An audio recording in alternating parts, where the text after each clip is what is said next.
আল্লাহ পাক বলেছেন ওয়া খালাকতুল জিন্না ওয়াল ইনসা ইল্লা লিয়াবুদুন, আমি জিন জাতি আর মানব জাতিকে সৃষ্টি করেছি একটা উদ্দেশ্য কি? তারা আমার ইবাদত। আচ্ছা, এখন প্রশ্ন হচ্ছে যে আল্লাহ পাক আমাদের কাছে কি চান? আল্লাযী খালাকাল মাউতা ওয়াল হায়াতা লিয়াবলুয়াকুম আইয়ুকুম আহসানু আমালা। আল্লাহ পাক দেখতে চান আমাদের মধ্যে আমলে শ্রেষ্ঠ কে, আহসান কে, সবচেয়ে ভালো কে। এটা হচ্ছে প্রতিযোগিতা। আমরা একটা প্রতিযোগিতার মধ্যে আছি পৃথিবীতে, দুনিয়ার জীবনে। কারণ এই প্রতিযোগিতার লক্ষ্য কি? চূড়ান্ত সাফল্য অর্জন করা। চূড়ান্ত সাফল্য কোনটা? জান্নাত। চূড়ান্ত সাফল্য কোনটা? জান্নাত। ফামান যুহজিহা আনিন নার ওয়া উদখিলাল জান্নাতা ফাকাদ ফাজ। যে ব্যক্তিকে জাহান্নাম থেকে বাঁচানো হবে, জান্নাতে প্রবেশ করানো হবে, সেই ব্যক্তি কি? সফল। আর সাফল্যের সংজ্ঞা পেয়ে গেলাম। এখন যেহেতু আমাদেরকে পৃথিবীতে আল্লাহ পাক তার ইবাদত করতে পাঠিয়েছে, তো ইবাদত কাকে বলে এর সংজ্ঞাও জানতে হবে।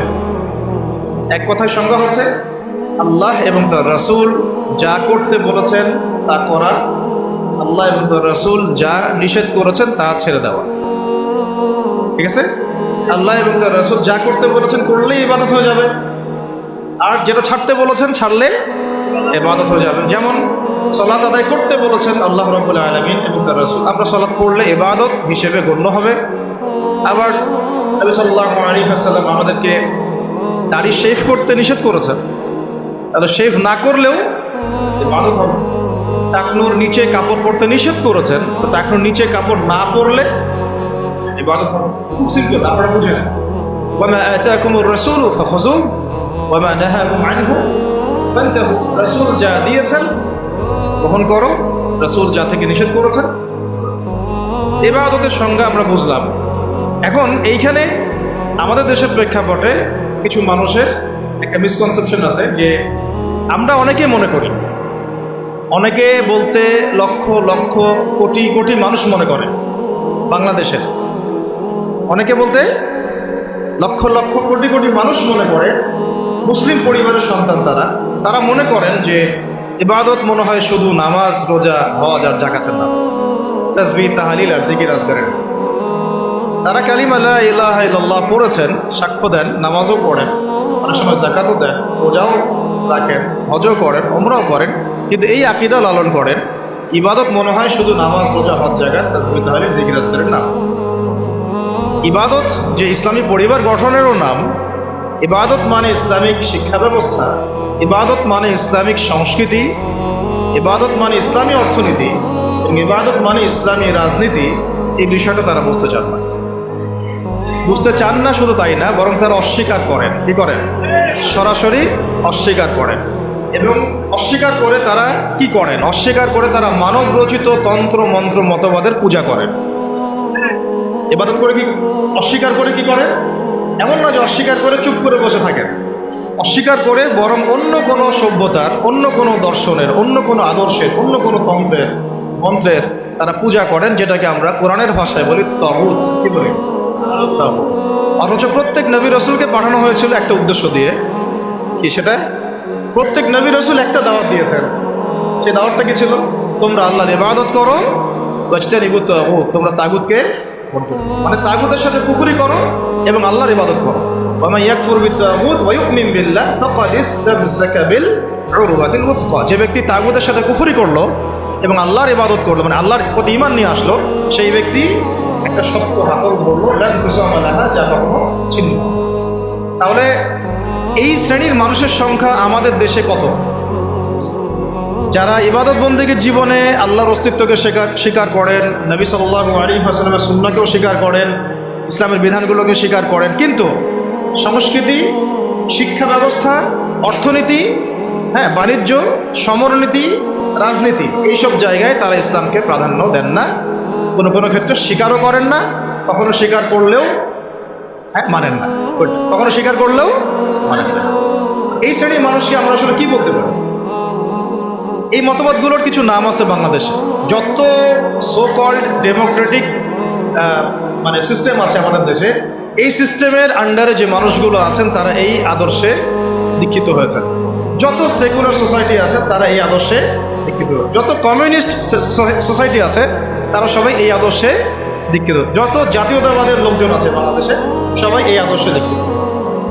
অনেক সময় দেখা যায় আমাদের ভাইয়েরা, ভাই বলছি এই অর্থে তারা তো কালিমা পড়েছেন, তারা লা ইলাহা ইল্লাল্লাহ মুহাম্মাদুর রাসূলুল্লাহ বলার পরেও, নামাজ পড়ার পরেও, রোজা রাখার পরেও, হজ করার পরেও, যাকাত দেওয়ার পরেও তারা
ধর্মের সাথে রাষ্ট্রের কি সম্পর্ক? এই মানুষগুলি তারা যারা বলেন যে ইসলামী রাজনীতির কি প্রয়োজন, এই মানুষগুলি কিন্তু তারা যারা বলে যে ধর্ম নিয়ে রাজনীতি করতে আসবেন না। এই মানুষগুলি তারা যারা বলেন যে আপনারা ধর্মান্ধ, আপনারা ধর্ম ব্যবসা করছেন, আপনারা মৌলবাদী, আপনারা আরো অনেক সময় বলেছে জঙ্গি, কখনো বলেছে তারা সন্ত্রাসী। হ্যাঁ, তো কেন বলেন তারা? কেন এই কথাটা বলেন? কেউ বুঝে বলে, কেউ না বুঝে বলে। যারা না বুঝে বলে ওদের কথা বাদ দিলাম, যারা বুঝে বলে তাদের শাস্তিটা কেমন হবে? একটা বিষয় হলো, একজন কাফের সে কখনো কালিমার সাক্ষ্য দেয় নাই, সে আল্লাহকেও বিশ্বাস করে না, রাসূলকেও বিশ্বাস করে না, সে জীবনের কোনো অংশেই ইসলামকে বিশ্বাস করে না। এটা হলো এক সুরত। আরেকটা সুরত হচ্ছে আপনি কালিমা পড়েছেন, আল্লাহর একত্ববাদের সাক্ষ্য দেন, রাসূলের রেসালাতের সাক্ষ্য দেন, আখিরাতেও বিশ্বাস করেন, তারপরেও আপনি জীবনের একটা অংশে ইসলামকে মেনে চলেন, বাকি বড় অংশে আপনি ইসলামকে অস্বীকার করেন। তাহলে এই দুটো শাস্তি কি সমান হবে? দুটো অপরাধ কি সমান? অথচ আফসোস, আমাদের দেশের পলিটিক্যাল সিস্টেমে যত মতাদর্শ আছে তার 99% এই মতাদর্শে দীক্ষিত। তারা সেকুলার, 99% যদি বেশি হয় তাহলে 90% কমপক্ষে আছে যারা সেকুলার, যারা মনে করেন ইসলাম জীবনের একটা ক্ষেত্রে মানা যায় কিন্তু সামগ্রিক জীবনে ইসলামকে আনা যায় না। এই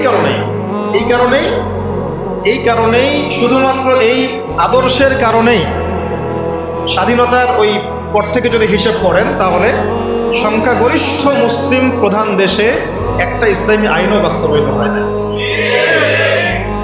যদি আপনি গণতন্ত্রের কথাই বলেন তাহলে আমি প্রশ্ন করতে পারি যে গণতন্ত্রের মূলনীতি কি? গণতন্ত্রের মূলনীতি হচ্ছে সংখ্যাগরিষ্ঠ মানুষ যা বলবে তাই হক, তাই তো? এই মতবাদ ইসলামের সাথে সাংঘর্ষিক, কিন্তু তারপরেও আপনাদের ভাষায় কথা বলছে। যদি এটাও ধরে নেই যে আপনাদের তর্কের খাতিরে ধরেও নেই যে আপনাদের এই কথাটা ঠিক, আসলে কিন্তু ঠিক না, তর্কের খাতিরে ধরে নিলাম যে আপনাদের এই কথাটা ঠিক, তাহলে আমাদেরকে উত্তর দেন যে বাংলাদেশে বেশিরভাগ মানুষ তো মুসলিম, 90% মানুষ মুসলিম, তাহলে 90% মানুষ মুসলিম, এত বেশি অধিকাংশ মুসলিম প্রধান একটা দেশের রাষ্ট্র ধর্ম ইসলাম কেন হবে না? যেহেতু বেশিরভাগ মানুষ মুসলিম, তাহলে জনসংখ্যা দিয়েও তো আপনি গণতন্ত্রের মূলনীতি রক্ষা করলেন না। ধরেন আমাদের দেশে 16 কোটি মানুষ, তার মধ্যে ধরেন 15 কোটি মুসলিম, তাহলে তো গণতন্ত্রের দাবি যে 15 কোটি মানুষের যা ধর্ম তাই হবে রাষ্ট্রধর্ম। 15 কোটি মানুষ যদি বলে হ্যাঁ আমরা শরিয়া আইন চাই, ইসলামী রাষ্ট্র চাই, তাহলে তাদের ভোট নিয়ে তো ইসলামী রাষ্ট্র কায়েম করতে হতো। তাহলে আদৌ কি হয়েছে? তাহলে এটা একটা ধোঁকাবাজি হয়েছে। কি হয়েছে? একটা ধোঁকাবাজি। এই জন্য আমরা বললাম এটা গণতন্ত্র নয়, এটা তথাকথিত গণতন্ত্র। এটা একটা so called democratic country, not democratic country. এটা so called democratic country, not a pure democratic country, যদি ওই সেন্সেও আপনি চিন্তা করেন। স্বাভাবিক কথা, গণতন্ত্রের মূলনীতি কি? 100 জনের মধ্যে 90 জন যদি বলে সুদ হালাল, গণতন্ত্রপন্থীরা বলবে হালাল, তাহলে যদি 100 জনের মধ্যে 99 জন বলে সমকামিতার লাইসেন্স দাও, দিবে। যদি বলে LGBTQ প্রতিষ্ঠা করো, করবে। যদি বলে যে পতিতালয়ের লাইসেন্স দাও, দিবে। এই তো তাদের মূলনীতি। এটা মূলনীতি না? আর একজন বেচারা দাঁড়িয়ে যদি বলে যে না এগুলো হারাম, তার কথা শোনা হবে না। স্পিকার সাহেব বলবেন না, হ্যাঁ জয়যুক্ত হয়েছে। কি বলবেন? হ্যাঁ জয়যুক্ত। এটা হলো তাদের মূলনীতি। এই মূলনীতি ইসলামের সাথে সরাসরি সাংঘর্ষিক, কিন্তু তর্কের খাতিরে যদি ধরেও নেই যে আপনার কথা ঠিক, আপনার মূলনীতি ঠিক আছে, তাহলে বেশিরভাগ মানুষ যেহেতু মুসলিম, তাহলে কেন ইসলাম রাষ্ট্রধর্ম হলো না? কেন সংবিধানে ইসলামী আইনগুলো আসলো না? কেন মুসলিমদের ধর্মগ্রন্থই সংবিধান হলো না? কেন মুসলিমদের উসওয়াতুল হাসানা নবী মুহাম্মদ সাল্লাল্লাহু আলাইহি ওয়াসাল্লামের রেখে যাওয়া সুন্নতার বিধানগুলো আমাদের সংবিধানে স্থান পেল না? কেন পেল না? কেন আমরা আল্লাহ এবং তার রাসূলের বিধান থাকতেও মানবরচিত বিধান কেন রচনা করলাম? কেন আমরা আমাদের সংবিধানে আল্লাহ বিরোধী আইনগুলো নিয়ে আসলাম? যদি আমরা এটা মানি যে হ্যাঁ গণতান্ত্রিক পদ্ধতিতেই বেশিরভাগ মানুষ যা বলে সেটাই সত্য, তাহলে আমরা তো এখানে বেশিরভাগ মানুষ মেজরিটি, আমাদের সংখ্যা তো বেশি, তাহলে আমাদের মতামতগুলো কেন নেওয়া হলো না? তার মানে বোঝা গেল পুরো বিশ্বে এই গণতন্ত্রের নামে ধোঁকাবাজি চলতেছে। কি চলতেছে? মানুষের আইওয়াশ শোডাউন করা। আদতে তারা কখনোই সংখ্যাগরিষ্ঠ মানুষের মতামতকে নিচ্ছেন না। একটা আমভাবে একটা ভোটের আয়োজন করেন, ধরেন আমভাবে একটা গণভোট। এখন এই মুহূর্তে এই পরিবর্তিত বাংলাদেশে যে তরুণ প্রজন্মকে আমরা করার চেষ্টা করেছি বিগত 10 বছর থেকে, তাদের সংখ্যা মাশাআল্লাহ এখন লক্ষ লক্ষ না কোটি কোটি, তাই না? মাশাআল্লাহ। এখন একটা আপনারা একটা গণভোট নেন দেখি ইনসাফের সাথে, যে কত পার্সেন্ট মানুষ ইসলামী রাষ্ট্র চায় আর কত পার্সেন্ট মানুষ ইসলামী রাষ্ট্র চায় না। কত পার্সেন্ট মানুষ চায় যে বাংলাদেশে একটা ইসলামী রাষ্ট্র হোক, একটা ইসলাম পথের সরকার আমাদের মাথার উপরে আসুক। একটা আমভাবে গণভোট নেন, তারপর দেখেন কে জিতে কে হারে। ইনসাফের সাথে এটাকে কখনো নেওয়া হয়েছে? সব রাতের অন্ধকার সব কি হয়েছে? এটা ধোঁকাবাজি, ধোঁকাবাজি না? তো এই দর্শনে যারা বিশ্বাস করেন তারা জীবনের একটা অংশে ইসলামকে মানেন, বাকি অংশে তার ইসলামকে মানেন। তারাই বলেন যে ইসলাম ধর্মকে আবার রাষ্ট্রে আনার কি দরকার, সংবিধানে কেন আল্লাহর আইন আনতে হবে, এগুলো তো মৌলবাদী কথা হয়ে যায়, এগুলো তো চরমপন্থা হয়ে যায়, এগুলো তো সেকেলে কথা হয়ে যায়, এই যুগে কি এগুলো চলে? নাউযুবিল্লাহি মিন যালিক। তারা এগুলো বলেছে না? এর বাইরে একটা শ্রেণী আছে এই অঙ্গনে, তাদেরকে বলা হয় কমিউনিস্ট। কি বলা হয়? যত বামপন্থী তারা এই দলের অন্তর্ভুক্ত। তাদের মতামতটা আরো বেশি গর্হিত, কারণ গণতন্ত্রপন্থীরা অন্তত জীবনের একটা ক্ষেত্রে আল্লাহর অস্তিত্ব স্বীকার করে। কোন ক্ষেত্রে? ধর্মীয় জীবনে, ব্যক্তিগত জীবন। কিন্তু কমিউনিস্টে যারা বিশ্বাসী, কমিউনিজমে যারা বিশ্বাসী, তারা স্রষ্টা ঈশ্বরের অস্তিত্বেই বিশ্বাস করে। তারা তো আরো বড় রকমের কুফরের মধ্যে আছে। এটা তো তাগুত না, এটা আরো বড় কুফর, শিরক আকবরের মধ্যে। তারা মনে করেন যে স্রষ্টা বলতে কিছু নাই, রাষ্ট্র আমরা গঠন করব, অর্থনীতি আমরা বুঝবো, সমাজনীতি আমরা বুঝবো, অর্থনীতি অর্থ ব্যবস্থা আমরা বুঝবো, শিক্ষা ব্যবস্থা আমরা বুঝবো। এখানে ধর্মগ্রন্থের আনার কোনো প্রয়োজনই নাই, ধর্মের কোনো জায়গাই নাই আমার জীবন। এটা হচ্ছে ওদের তাদের মানে মূলনীতি। হ্যাঁ, যদি ব্যক্তিগতভাবে কেউ নাম আব্দুল্লাহ হয় সেটা অন্য ইস্যু, কিন্তু প্রকৃত মুসলিম বলতে যা বোঝায় তার ধার কাছেও তারা নাই। তারা নাস্তিকতায় বিশ্বাসী। এক কথায় কিসে বিশ্বাসী? নাস্তিকতা। আরও ব্যাপার আছে। গণতন্ত্রপন্থীদের যেমন উসওয়াতুল হাসানা আছে, গণতন্ত্রপন্থীদের উসওয়াতুল হাসানার নাম হচ্ছে আব্রাহাম লিঙ্কন। কি নাম? আবার কমিউনিস্ট যারা, তাদের উসওয়াতুল হাসানা কে? Mao Tse-tung, Lenin, স্টেলিন। তারা হচ্ছে তাদের উসওয়াতুল হাসানা। বুঝেন কিনা? উসওয়াতুল হাসানা মানে কি? সর্বোত্তম আদর্শ। আমাদের উসওয়াতুল হাসানা কে? নবী মুহাম্মদ সাল্লাল্লাহু আলাইহি ওয়াসাল্লাম কি শুধু আমার নামাজের উসওয়াতুল হাসানা? শুধু কি আমার পরিবারের উসওয়াতুল হাসানা? শুধু আমার সমাজের, অর্থনীতির, সংস্কৃতির, শিক্ষার, নাকি পুরো জীবনের? নবী সাল্লাল্লাহু আলাইহি ওয়াসাল্লাম আমাদের ইবাদত বন্দেগীর উসওয়াতুল হাসানা, আমাদের সংস্কৃতির উসওয়াতুল হাসানা, আমাদের শিক্ষার উসওয়াতুল হাসানা, আমাদের অর্থনীতির উসওয়াতুল হাসানা, আমাদের ব্যবসা বাণিজ্যের, আমাদের চাকুরির, আমাদের পরিবারের, আমাদের রাজনীতির, আর কি বাকি আছে? আমাদের পুরো জীবনের উসওয়াতুল হাসানা কে? নবী মুহাম্মদ সাল্লাল্লাহু আলাইহি ওয়াসাল্লাম। আমরা একজন ব্যক্তিকে উসওয়াতুল হাসানা মেনে চলছি এবং তার সাহাবায়ে কেরাম তো আছেনই। মা আনা আলাইহি ওয়া আসহাবি, মা আনা আলাইহি ওয়া আসহাবি, আমি যার উপরে আছি আমার সাহাবীরা যার উপরে আছে। কিন্তু গণতন্ত্রপন্থীদের উসওয়াতুল হাসানা ধর্মীয় জীবনে নবী মুহাম্মদ সাল্লাল্লাহু আলাইহি ওয়াসাল্লাম, কিন্তু অর্থনৈতিক জীবনে ওয়ার্ল্ড ব্যাংক, অর্থনৈতিক জীবনে কি ওয়ার্ল্ড ব্যাংক, IMF আর ফেডারেল রিজার্ভ ব্যাংক। আর পলিটিক্যাল লাইফে তাদের উসওয়াতুল হাসানা হচ্ছে আব্রাহাম। কত ইলাহ তাদের, হ্যাঁ তাই না? অনেক ইলাহ না? আবার কমিউনিস্ট যারা, তাদের উসওয়াতুল হাসানা কারো কারো ব্যক্তি জীবনে হয়তো মুহাম্মদ সাল্লাল্লাহু আলাইহি ওয়াসাল্লাম, কিন্তু অর্থনীতিতে তার উসওয়াতুল হাসানা হচ্ছে পুঁজিবাদ। কোনটা? পুঁজিবাদ। আর রাজনৈতিক জীবনে তার উসওয়াতুল হাসানা হচ্ছে মাও সেতুং, লেনিন, স্ট্যালিন আর মুসোলিনি। সোভিয়েতের সময় যা হয়েছে আর কি, তাই তাদেরও অনেক ইলাহ, অনেক উসওয়া। আবার যারা সেকুলার, যারা কি সেকুলারিজমে বিশ্বাসী, তাদের উসওয়াতুল হাসানা কারা? তাদের উসওয়াতুল হাসানা হচ্ছে পশ্চিমা সভ্যতা। তারা পুরোটা পশ্চিমা সভ্যতা, পশ্চিমা সভ্যতা যা বলবে তাই। পশ্চিমারা যদি বলে এটা হক, ওরা বলবে হ্যাঁ হক। পশ্চিমারা যদি বলে এটা বাতিল, ওরা বলবে বাতিল। আল্লাহর আইন একদিকে পড়ে থাক, রাসূলের কথা একদিকে পড়ে থাক, কিছু যায় আসে না তাদের। পশ্চিমারা কি বলবে এটা হচ্ছে কথা। যদি তারা ইসলামের পক্ষে কোনো কিছু চালু করে আর পশ্চিমারা চোখ রাঙানি দেয়, ভয়ে সেখানে প্যান্টে পেশাব করে দিবে। যদি তারা ইসলামের পক্ষে অবস্থান নেয় আর ভারত একটু চোখ রাঙানি দেয়, তাহলে ভয়ে ওরা পেশাব করে দেবে। এই হলো তাদের উসওয়াতুল হাসানা।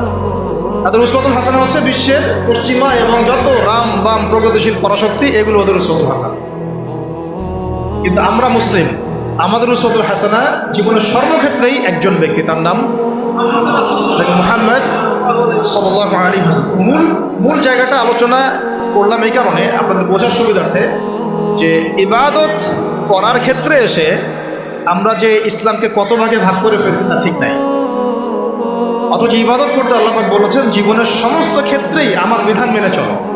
তুমি নামাজ পড়লেও আমার বিধান মতোই পড়তে হবে, রোজা রাখলেও আমার বিধান মতোই পড়তে হবে, হজ করলেও জাকাত দিলেও আমার বিধান মতোই করতে হবে, নবীর সুন্নাহ অনুযায়ী করতে হবে। তুমি যদি সমাজনীতি পরিচালনা করতে চাও, সমরনীতি পরিচালনা করতে চাও, সংস্কৃতি পরিচালনা করতে চাও, শিক্ষা ব্যবস্থা প্রণয়ন করতে চাও, তুমি যদি ইলেকশন করতে চাও বা রাজনীতিও করতে চাও, তবুও আমার বিধান মোতাবেকই তোমাকে আগাতে হবে। তুমি এখানে অন্যের বিধানে দাসত্ব করতে পারবে না। যদি করো তাহলে তুমি জীবনের এক ক্ষেত্রে আল্লাহকে মানো, আরেক ক্ষেত্রে শয়তানকে মানো। তুমি জীবনের এক ক্ষেত্রে আল্লাহকে মানো, আর এক ক্ষেত্রে তুমি জীবনের এক ক্ষেত্রে আল্লাহর দাসত্ব করো, আর এক ক্ষেত্রে তাগুতের দাসত্ব করো। এই সহজ সরল কথাটা আমরা আমাদের জাতিকে আসলে এখনো হয়তো বোঝাতে পারিনি। অনেকে বুঝে করে, অনেকে না বুঝে করে। যারা এখন এই রাজনীতিগুলোর মধ্যে আছেন বেশিরভাগই এগুলো বোঝেন না, বেশিরভাগই বোঝেন না। দেখবেন অনেক বড় একটা রাজনৈতিক দলের একজন মুখপাত্র সেদিনই বলে দিলেন যে দেখেছেন ধর্ম নিয়ে কি ধর্মান্ধতা সৃষ্টি হয়েছে আমাদের দেশে, দেখেছেন ধর্ম নিয়ে কি উন্মাদনা সৃষ্টি হয়েছে। বলেছেন না একজন, ধর্ম নিয়ে উন্মাদনা সৃষ্টি হবে কেন? বরং ধর্মকে আমরা জীবনের সব ক্ষেত্রে প্রতিষ্ঠা করতে চাই। এটার নাম তো উন্মাদনা না, এটা বরং আমাদের উপর ফরজ। এটা আমাদের উপর কি ফরজ। আপনি যদি নামাজ পড়েন তাহলে নামাজের ক্ষেত্রে আল্লাহর বিধান মানা ফরজ না? তাহলে আপনি যদি ব্যবসা করতে চান সেখানে আল্লাহর বিধান মানা ফরজ না? আপনি যদি অর্থনীতি পরিচালনা করতে চান সেখানে কি আল্লাহর বিধান মানা ফরজ না? যদি আল্লাহ পাক আপনাকে রাজনৈতিক ক্ষমতা দেন তো সেখানে ইসলামী বিধান অনুযায়ী, আল্লাহর বিধান অনুযায়ী রাষ্ট্র পরিচালনা করা কি ফরজ না? সহজ কথা। কথাটা কি কঠিন? খুব সহজ একটা কথা। কিন্তু আমি মুসলিম, আমি জীবনের সর্বক্ষেত্রেই আল্লাহর বিধান মেনে চলবো, খুবই সহজ সরল কথা। এখন যদি কেউ বলে যে ভাই আমি এটা বুঝি, কিন্তু আমি পারিপার্শ্বিক চাপে বিভিন্ন কারণে, বিভিন্ন সমস্যার কারণে আমি 100% এখন পারছি না, সেটা একটা সুরত হতে পারে, সেটা আলাদা একটা সুরত হতে পারে। যে হ্যাঁ, সে ব্যক্তি না হয় মানে, সে ব্যক্তি বুঝে, সে স্বীকারও করে, কিন্তু বলছে বিশ্বের পারিপার্শ্বিক চাপের কারণে হোক, আমার অভ্যন্তরীণ সমস্যার কারণে হোক, অনেকের কারণে হোক, অর্থনৈতিক মন্দার কারণে হোক, বিভিন্ন কারণে আমি 100% পারছি না, কিন্তু আমার উদ্দেশ্য আছে 100% প্রতিষ্ঠা করার। কিন্তু এটা তো আমরা দেখি নাই। দেখেছি কি? আমরা দেখেছি কিভাবে আস্তে আস্তে ওই রাজনৈতিক ক্ষমতাকে কাজে লাগিয়ে ইসলামকে মাইনাস করা হয়েছে। প্রথমে মাইনাস করা হয়েছে রাজনীতি থেকে, তারপরে মাইনাস করা হয়েছে অর্থনীতি থেকে, তারপরে আস্তে আস্তে মাইনাস করা হলো সংস্কৃতি থেকে, তারপরে মাইনাস করা হলো পুরো শিক্ষা সিস্টেম থেকে, তারপরে তারা হস্তক্ষেপ করলো পুরো ধর্মীয় জীবনে, মসজিদের উপরে, মাদ্রাসার উপরে, তাই না?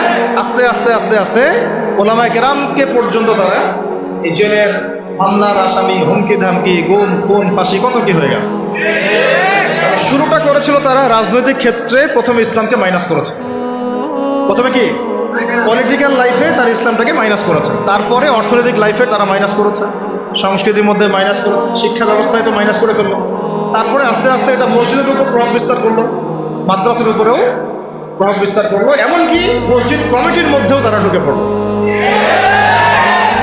তাহলে আমরা একটা জিনিস বুঝতে পারলাম, যদি আমরা আমাদের সমস্যার শেকড় ঠিক না করি তাহলে আমার ঘর পর্যন্ত আর ঠিক থাকবে না, তাই না কথা?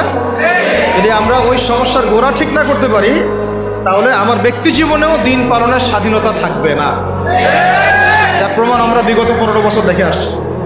তাই আমাদের সবার একটা ফিকির থাকা উচিত এখন, যে কীভাবে আমরা একটা ইসলামী রাষ্ট্র কায়েম করব। খোলামেলা আলোচনা করতে হবে এখন আমরা কিভাবে একটা ইসলামী রাষ্ট্র কায়েম করব। তার আগে আর দু একটা কথা আমাদের জানা উচিত, যে ইসলামী রাষ্ট্রের এই কনসেপ্টটা নতুন কোনো কনসেপ্ট না। আদম আলাইহিস সালামও আল্লাহর খলিফা ছিলেন, নূহ আলাইহিস সালামও আল্লাহ পাকের বিধান অনুযায়ী তার জাতিকে পরিচালনা করেছেন, ইব্রাহিম আলাইহিস সালামও করেছেন, তাই না? সবাই করেছেন। নবী মুসা আলাইহিস সালাম করেছেন, ইউসুফ আলাইহিস সালাম করেছেন, খাস করে দাউদ আলাইহিস সালাম তিনি আল্লাহ পাকের বিধান দিয়ে জেরুজালেম থেকে 40 বছর বিশ্বকে শাসন করেছেন, বলেন নাই? তাহলে এটা কোনো নতুন কনসেপ্ট না। খিলাফার যে কনসেপ্ট, এটা কি নতুন কোনো কনসেপ্ট না। খিলাফা মানে কি? খিলাফা মানে হচ্ছে আল্লাহর জমিনে আল্লাহর দিন প্রতিষ্ঠা করা, যেটাকে আমরা বলি ইকামতে দিন। কি বলি? ইকামতে দিন। যে ব্যক্তি আল্লাহ পাকের জমিনে আল্লাহর দিনকে প্রতিষ্ঠা করে তাকে আমরা বলি খলিফা। কি বলি? যেমন উমর রাদিয়াল্লাহু আনহু খলিফা ছিলেন, আবু বকর রাদিয়াল্লাহু আনহু খলিফা ছিলেন, উসমান রাদিয়াল্লাহু আনহু খলিফা ছিলেন, আলী ইবনে আবি তালেব খলিফা ছিলেন। তারা ছিলেন আল্লাহর খলিফা, মানে তারা আল্লাহর প্রতিনিধি। তারা আল্লাহর জমিনে আল্লাহর বিধান প্রতিষ্ঠা করবেন এবং সেই বিধান দিয়ে বিচার ফয়সালা করবেন। তো এখানে পার্থক্যটা বুঝতে হবে আমাদেরকে, যে গণতান্ত্রিক ক্ষেত্রে, ধর্মনিরপেক্ষ রাষ্ট্রে, কমিউনিস্ট রাষ্ট্রে সেখানে আল্লাহর খলিফা নাই। আল্লাহর খলিফা আছে, কারণ সেখানে আল্লাহর বিধান প্রতিষ্ঠার কোনো ফিকির নাই। আর যেখানে আল্লাহর খলিফা নাই সেখানে কার খলিফা থাকবে? সিম্পল কথা, যেখানে আল্লাহর খলিফা নাই সেখানে কার খলিফা? তাগুতের বিধান বাস্তবায়িত করা হচ্ছে। এই পার্থক্যটা আমাদের বুঝতে হবে। এটা নতুন কোনো কনসেপ্ট নয়। আমাদের নবী সাল্লাল্লাহু আলাইহি ওয়াসাল্লাম কি রাষ্ট্র পরিচালনা করেন নাই? তার রাষ্ট্রের নাম কি? না বুঝে বলেন না। তার প্রথম রাষ্ট্রের নাম কি? মদিনা। মদিনা প্রথম ইসলামিক রাষ্ট্রের নাম কি? মদিনা। তারপরে মদিনাকে ভিত্তি করে আস্তে আস্তে আস্তে তিনি মক্কা বিজয় করেছেন। প্রথম ইসলামিক স্টেটের নাম কি? মদিনাতুল মুনাওয়ারা। সেখানে কি অন্য ধর্মের মানুষ ছিল না? তাদের অধিকার রক্ষা করা হয়েছে না? তাদের সাথে সনদ হয়েছে না? ইহুদিরা চুক্তি ভঙ্গ করেছে, তখন আমরা আক্রমণ করেছি, কারণ গাদ্দারদের কোনো ক্ষমা নাই। আমরা এই আমাদের অভ্যুত্থানের পরে আমরা হয়তো ওই ভারতীয় দালালদেরকে মাফ করে দিচ্ছি, অনেকে গা ঢাকা দিচ্ছে, অনেক খুনের বিচার হচ্ছে না, আমরা অনেক ছাড় দিচ্ছি আর কি। কিন্তু নবী সাল্লাল্লাহু আলাইহি ওয়াসাল্লামের সুন্নত এটা নয়। তার সুন্নত হচ্ছে জালেমের উপর দয়া, মানে হচ্ছে মাজলুমের উপর খেয়ানত। জালেমের উপর মারহামাত, মাজলুমের উপরে কি? খেয়ানত। নবী সাল্লাল্লাহু আলাইহি ওয়াসাল্লামের সাথে গাদ্দারি করেছে বনু কাইনুকা, নবীজি বের করে দিয়েছেন। তাও একজন মুসলিম নারীর সম্ভ্রমহানি করেছিল, তাতেই পুরা বনু কাইনুকাকে বের করে দেওয়া হয়েছে। আর আমরা তো দেখছি যে প্রকাশ্যে সাইফুল ইসলামকে জবাই করা হলো, কোনো বিচার হইল না, তাই না বিষয়টা? তো এটা বনু কাইনুকার ক্ষেত্রে হয়েছে। আবার বনু নাজির নবী সাল্লাল্লাহু আলাইহি ওয়াসাল্লামকে কি করেছিল? উপর থেকে এই যে আপনার চাকতি বুঝেন, চরকি যেগুলো বলে, যিনি বলে জাতা, যেগুলোতে ধান পিষত আগেকার মানুষ, এইগুলো উপর থেকে ফেলে আল্লাহর নবীর মাথায় ফেলতে চেয়েছিলেন সাল্লাল্লাহু আলাইহি ওয়াসাল্লাম। এভাবে গুপ্ত হত্যার চেষ্টা করেছিল তারা, বনু নাজির গোত্র। তো এরপরে নবী সাল্লাল্লাহু আলাইহি ওয়াসাল্লাম তাদেরকে আক্রমণ করে অবরোধ করে ওখান থেকে বের করে দিয়েছে। আর বনু কোরাইজা এই আহজাবের যুদ্ধে, খন্দকের যুদ্ধে আমাদেরকে পিছের পিছন থেকে ছুরি মারছে। কোরাইশদের সাথে তারা সন্ধি করে আমাদেরকে ভিতর থেকে ক্ষতি করার চেষ্টা করেছিল। নবী সাল্লাল্লাহু আলাইহি ওয়াসাল্লাম তাকে অবরোধ করে ওখান থেকে বের করে দিয়েছে। কখন আমরা তাদের সাথে চড়াও হয়েছি? যখন তারা আমাদের সাথে গাদ্দারি করেছে। নবী সাল্লাল্লাহু আলাইহি ওয়াসাল্লামও রাষ্ট্র চালিয়েছেন, মদিনার রাষ্ট্র। সেখানে অমুসলিমদের অধিকার তিনি সুরক্ষিত করেছেন, কিন্তু গাদ্দারদেরকে মাফ করেন নাই, শাতেমে রাসূলকে মাফ করেন নাই, নবীকে যারা গালি দিয়েছেন তাদেরকে মাফ করা হয় নাই। আচ্ছা, নবী সাল্লাল্লাহু আলাইহি ওয়াসাল্লামের মদিনার রাষ্ট্রে কি আল্লাহর আইন ছাড়া অন্য কোন আইন চলেছিল? তাহলে আপনি পার্থক্য বুঝে নেন, আমাদের সাথে তাদের কি পার্থক্য? তাদেরও ভূখণ্ড ছিল, মানে নবী সাল্লাল্লাহু আলাইহি ওয়াসাল্লাম এবং সাহাবীদেরও ভূখণ্ড ছিল, আমাদেরও ভূখণ্ড আছে। তাদেরও সরকার ছিল, আমাদেরও সরকার আছে। তাদেরও সার্বভৌমত্ব ছিল, আমাদেরও আছে। তাদেরও সংবিধান ছিল, আমাদেরও আছে। তাদেরও এই আপনার আর কি লাগে, হ্যাঁ না ঠিক আছে ওটা বলেছি। আর রাষ্ট্র গঠনের 4টা মৌলিক উপাদান লাগে: ভূখণ্ড, হ্যাঁ ভূখণ্ড, হ্যাঁ মাশাআল্লাহ, ভূখণ্ড, সরকার, সার্বভৌমত্ব এবং জনসংখ্যা। এই 4টা মদিনা রাষ্ট্রেও ছিল, আমাদের বাংলাতেও আছে। পার্থক্য তাহলে কোথায়? ওখানে অমুসলিমদের অধিকার খর্ব করা হয় নাই, কিন্তু এখানে মুসলিমদের অধিকার খর্ব করা হচ্ছে। সেখানে অমুসলিমদের অধিকার পর্যন্ত খর্ব করা হয় নাই। কোথায়? মদিনায়। অমুসলিমদের অধিকার পর্যন্ত খর্ব করা হয় নাই, আর এখানে মুসলিমদের পর্যন্ত অধিকার খর্ব করা হচ্ছে। পার্থক্য আছে না? পার্থক্য। ওখানে অমুসলিমদের সাথে আমরা কোনো দ্বন্দ্বে যাই নাই যতক্ষণ না তারা আমাদের সাথে গাদ্দারি করেছে, বেইমানি করেছে এবং আমাদেরকে পিছন থেকে ছুরি মেরেছে। এখন দেখা যায় অনেক সময় আমাদেরকে প্রকাশ্যে অখণ্ড ভারতের জয় শ্রীরামের স্লোগান দেওয়া হচ্ছে, প্রকাশ্যে আমাদের ভাইদেরকে অনেককে অত্যাচার করা হচ্ছে, জবাই করে হত্যা করা হলো, আমরা কোনো ব্যবস্থা গ্রহণ করতে পারছি না।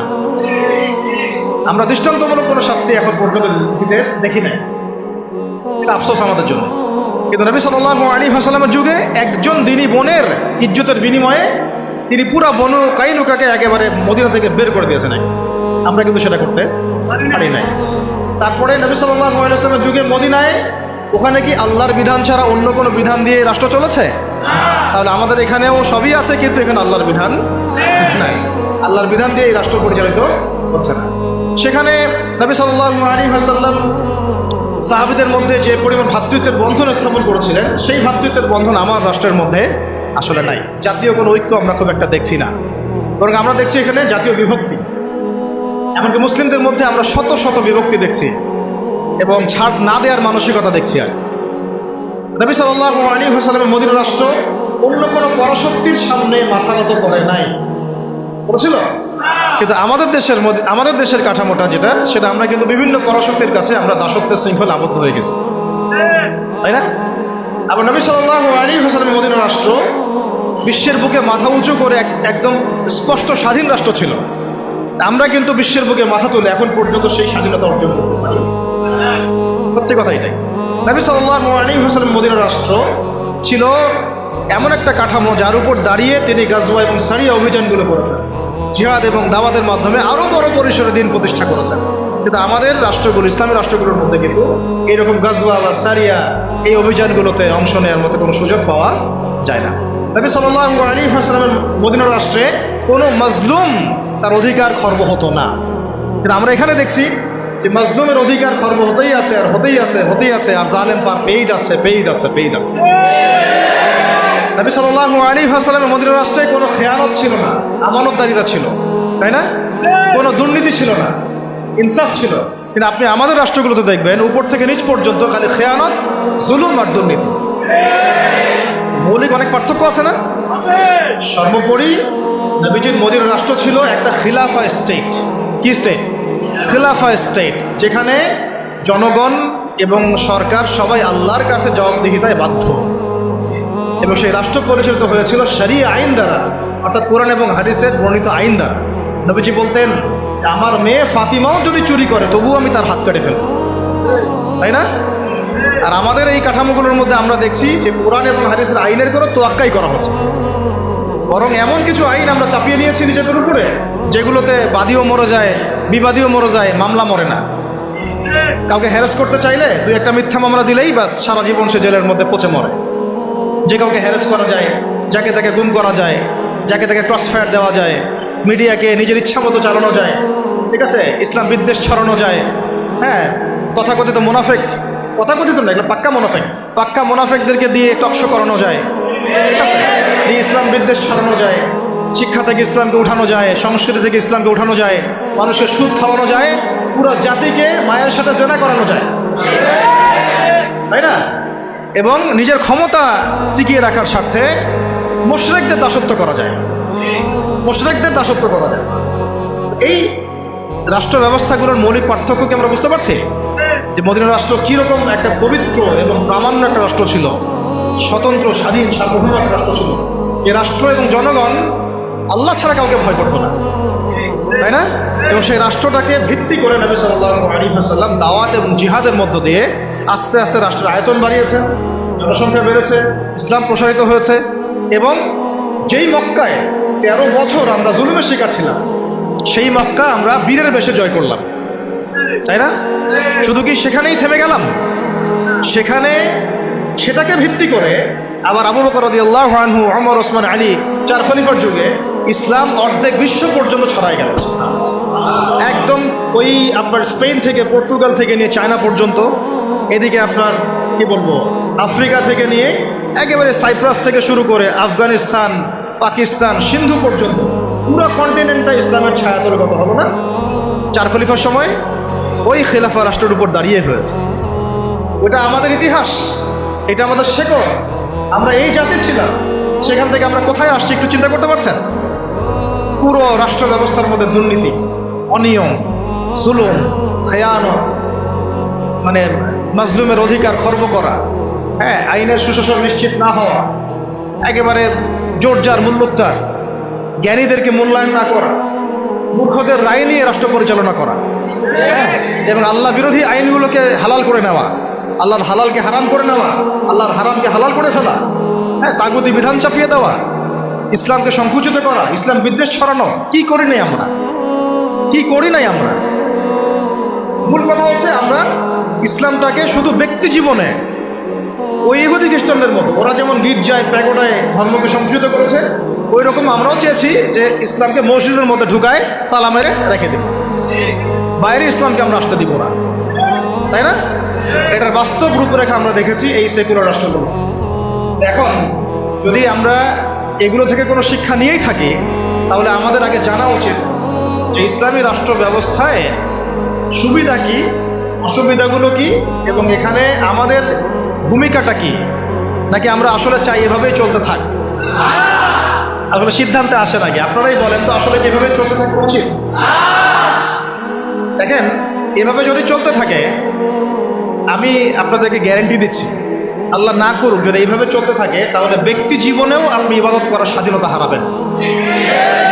ইভেন আমরা তো আশঙ্কা করছিলাম যে কোন দিন জানি দাড়ি রাখার নিষেধাজ্ঞা চালু হয়। আপনারা কি তুরস্কের ইতিহাস পড়েছিলেন? যখন তুরস্ক প্রথম বিশ্বযুদ্ধে অটোম্যানরা যখন মানে ফার্স্ট ওয়ার্ল্ড ওয়ারে অংশ নিয়েছিল, হেরে গিয়েছিল, মোস্তফা কামাল আতাতুর্ককে ক্ষমতায় বসানো হয়েছিল, তখন আজান বন্ধ হয়ে গিয়েছিল, মাদ্রাসা বন্ধ হয়ে গিয়েছিল, মসজিদ তালা মারা হয়েছিল, দাড়ি রাখা নিষেধ করা হয়েছিল। এমন কোনো জুলুম নাই তখন করা হয় না। তো এভাবে যখন ইসলামকে রাজনৈতিক অঙ্গন থেকে সরিয়ে ফেলা হয়, তখন আস্তে আস্তে ইসলাম ব্যক্তি জীবন থেকে উঠে যায়, উঠিয়ে দেওয়া হয়। একটা সহজ সরল বিষয়, আমার কাছে যদি এই পুরো মিরপুর এলাকা, ধরেন অন্য কথা বাদ দিলাম, পুরো মিরপুর এলাকার অথরিটি যদি আমার কাছে থাকে, এবং আমি যদি একজন স্বাধীন শাসক হই মিরপুরের, ফর এক্সাম্পল, একটা এক্সাম্পল দিচ্ছি, এই মিরপুর অঞ্চলটুকুর স্বাধীন শাসক একজন আমি, ধরেন XYZ, বা আপনি আব্দুল্লাহ রহমান নিয়েছি। এখন আপনার অথরিটি আছে, আপনি চাইলে আপনার এলাকার সব মদের বার বন্ধ করতে পারেন, সব জুয়ার আসর আপনি বন্ধ করতে পারেন, আপনি আপনার এখানে প্রশাসনিক বাহিনী দিয়ে এখানে জরিমানা করতে পারেন, আইনের সুশাসন নিশ্চিত করতে পারেন, আপনি এই এলাকার সমস্ত মসজিদকে আবাদ করতে পারেন, সমস্ত বক্তব্যে কোরআনের একেবারে কি বলবো, কোরআনের শিক্ষা প্রচার প্রসার আপনি বাস্তবায়ন করতে পারেন, প্রত্যেকটা মাদ্রাসাকে আপনি আরও উন্নত করতে পারেন, এমনকি ওলামায়ে কেরামদেরকে ভাতা দিতে পারেন, তাই না? তাদেরকে আপনি উন্নত জীবন দিতে পারেন, তাদেরকে জুলুমের হাত থেকে বাঁচাতে পারেন। মানে এক কথা, এই এলাকায় আপনি আল্লাহ এবং তার রাসূলের বিধানকে বাস্তবায়ন করতে পারবেন, সমস্ত জুলুমের শেকড় উপড়ে ফেলতে পারবেন। কিন্তু যদি এই এলাকার শাসন ক্ষমতা আপনার হাতে না থাকে, আপনি আমি যদি একটা সাধারণ মানুষ হই, তাহলে আদৌ কি আপনি এগুলো করতে পারবেন? এই সহজ কথাটা আমরা বুঝি না। অনেকেই আমরা আমাদের কাপুরুষতার কারণে কাপুরুষতার কারণে ঝুঁকি নিতে হবে, এই কারণে এখানে জীবন যাওয়ার সুযোগ আছে, এই কারণে এই কথাগুলো বলাও আমরা ছেড়ে দিয়েছি। বিগত 15 বছরে কিন্তু এগুলো খুব একটা বলাও হয় নাই। যারাই বলতে চেষ্টা করেছেন তাদেরকে উঠিয়ে নেওয়া হয়েছে। আর এটা আল্লাহ পাকের রহমত যে আমরা এখনো বেঁচে আছি। বাঁচার তো কথা ছিল না, বাঁচার কথা কিন্তু ছিল না।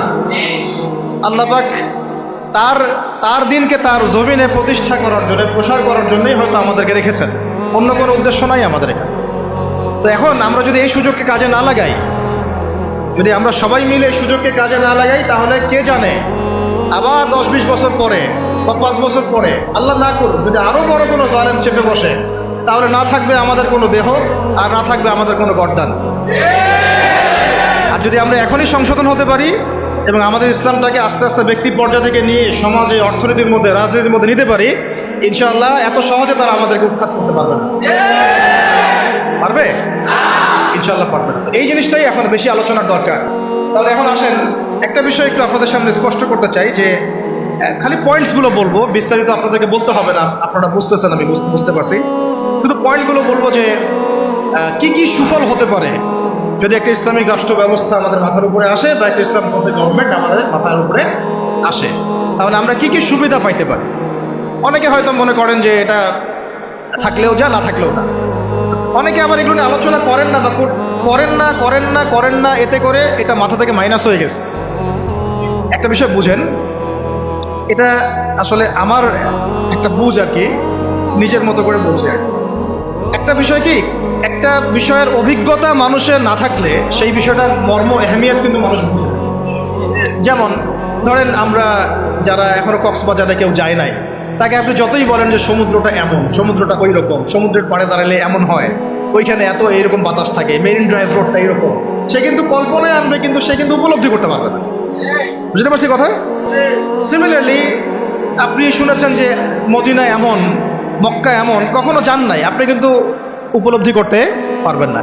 রাষ্ট্র ক্ষমতায় আমরা দাড়ি টুপিওয়ালা মানুষরা সংখ্যাগরিষ্ঠতা নিয়ে, হ্যাঁ, একেবারে পুরা রুটির টুকরাটা আমরা কখনো পাইনি এ পর্যন্ত। পেয়েছি কি বিগত প্রায় 50, 60, 70 বছরে? তাহলে আমরা কিভাবে জানবো যে সেটার এহমিয়তটা কি, সেটার গুরুত্বটা কি, সেটা থাকলে আমরা কি করতে পারি? ওটা তো আমার অভিজ্ঞতা নাই, তো আমার কি নাই, আমার অভিজ্ঞতা নাই তো। কিন্তু দেখেন, সেকুলারদেরকে দেখেন, এই ডেমোক্রেটিক সিস্টেমে যারা চলছে তাদেরকে দেখেন, তারা কেউ 5 বছর থাকছে, কেউ 10 বছর থাকছে, কেউ 15 বছর থাকছে। তারা বুঝেছে যে তার মজাটা কি, এবং সেটা থাকলে সে কি করতে পারবে। তারা তো কেউ আল্লাহর বিধানের জন্য সেখানে যায় নাই। কেউ গিয়েছে ধরেন যে 10 বছর লুটপাট করেছে, জুলুম করেছে, দুর্নীতি করেছে, বিদেশে টাকা পাচার করেছে, যে মেয়েটাকে পছন্দ হয়েছে উঠাই নিয়ে আসছে, ঠিক আছে, ধর্ষণের সেঞ্চুরি করছে, ওই ক্ষমতা কাজে লাগায় সে হল দখল করছে, জমি দখল করছে, ব্যাংক দখল করছে, কোম্পানি দখল করছে।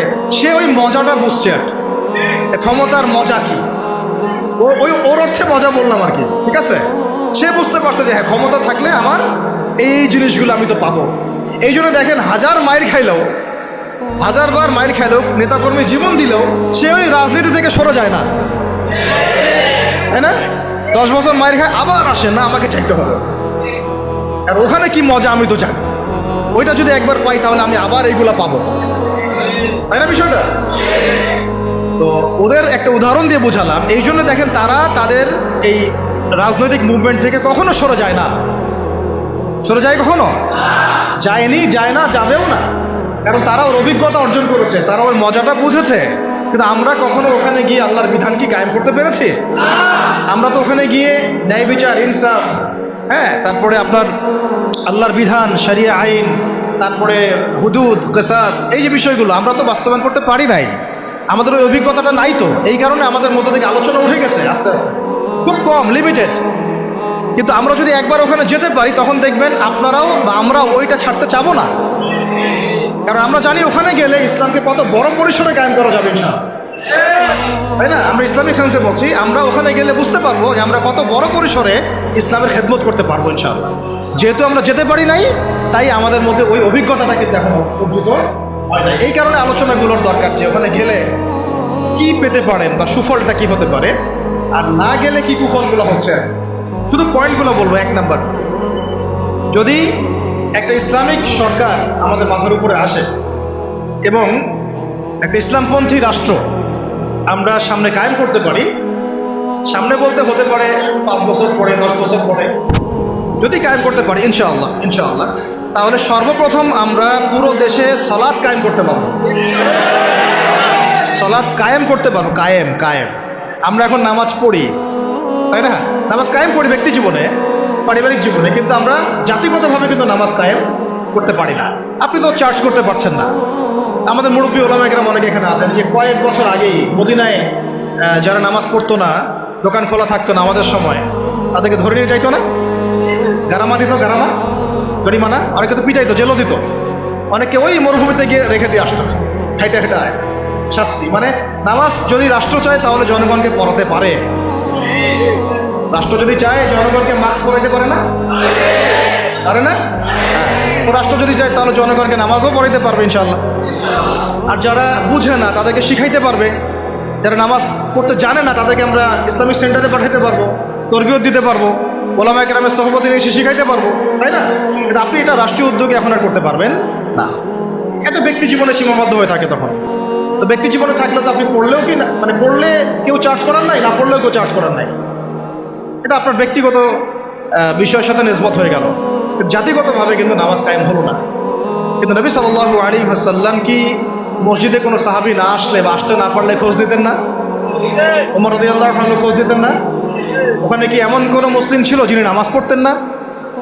এই একটা বিষয়, যেখানে আমরা কিন্তু এটা করতে এখনো পারি না। যদি বলছেন 90% মুসলিমের দেশ, দেখেন 70% নামাজ পড়ে না। শুধু নামাজ না, তখন আপনি চাইলে প্রাইমারি লেভেলে, প্রাইমারি স্কুলে কোরআন শিক্ষা বাধ্যতামূলক করতে পারতেন না?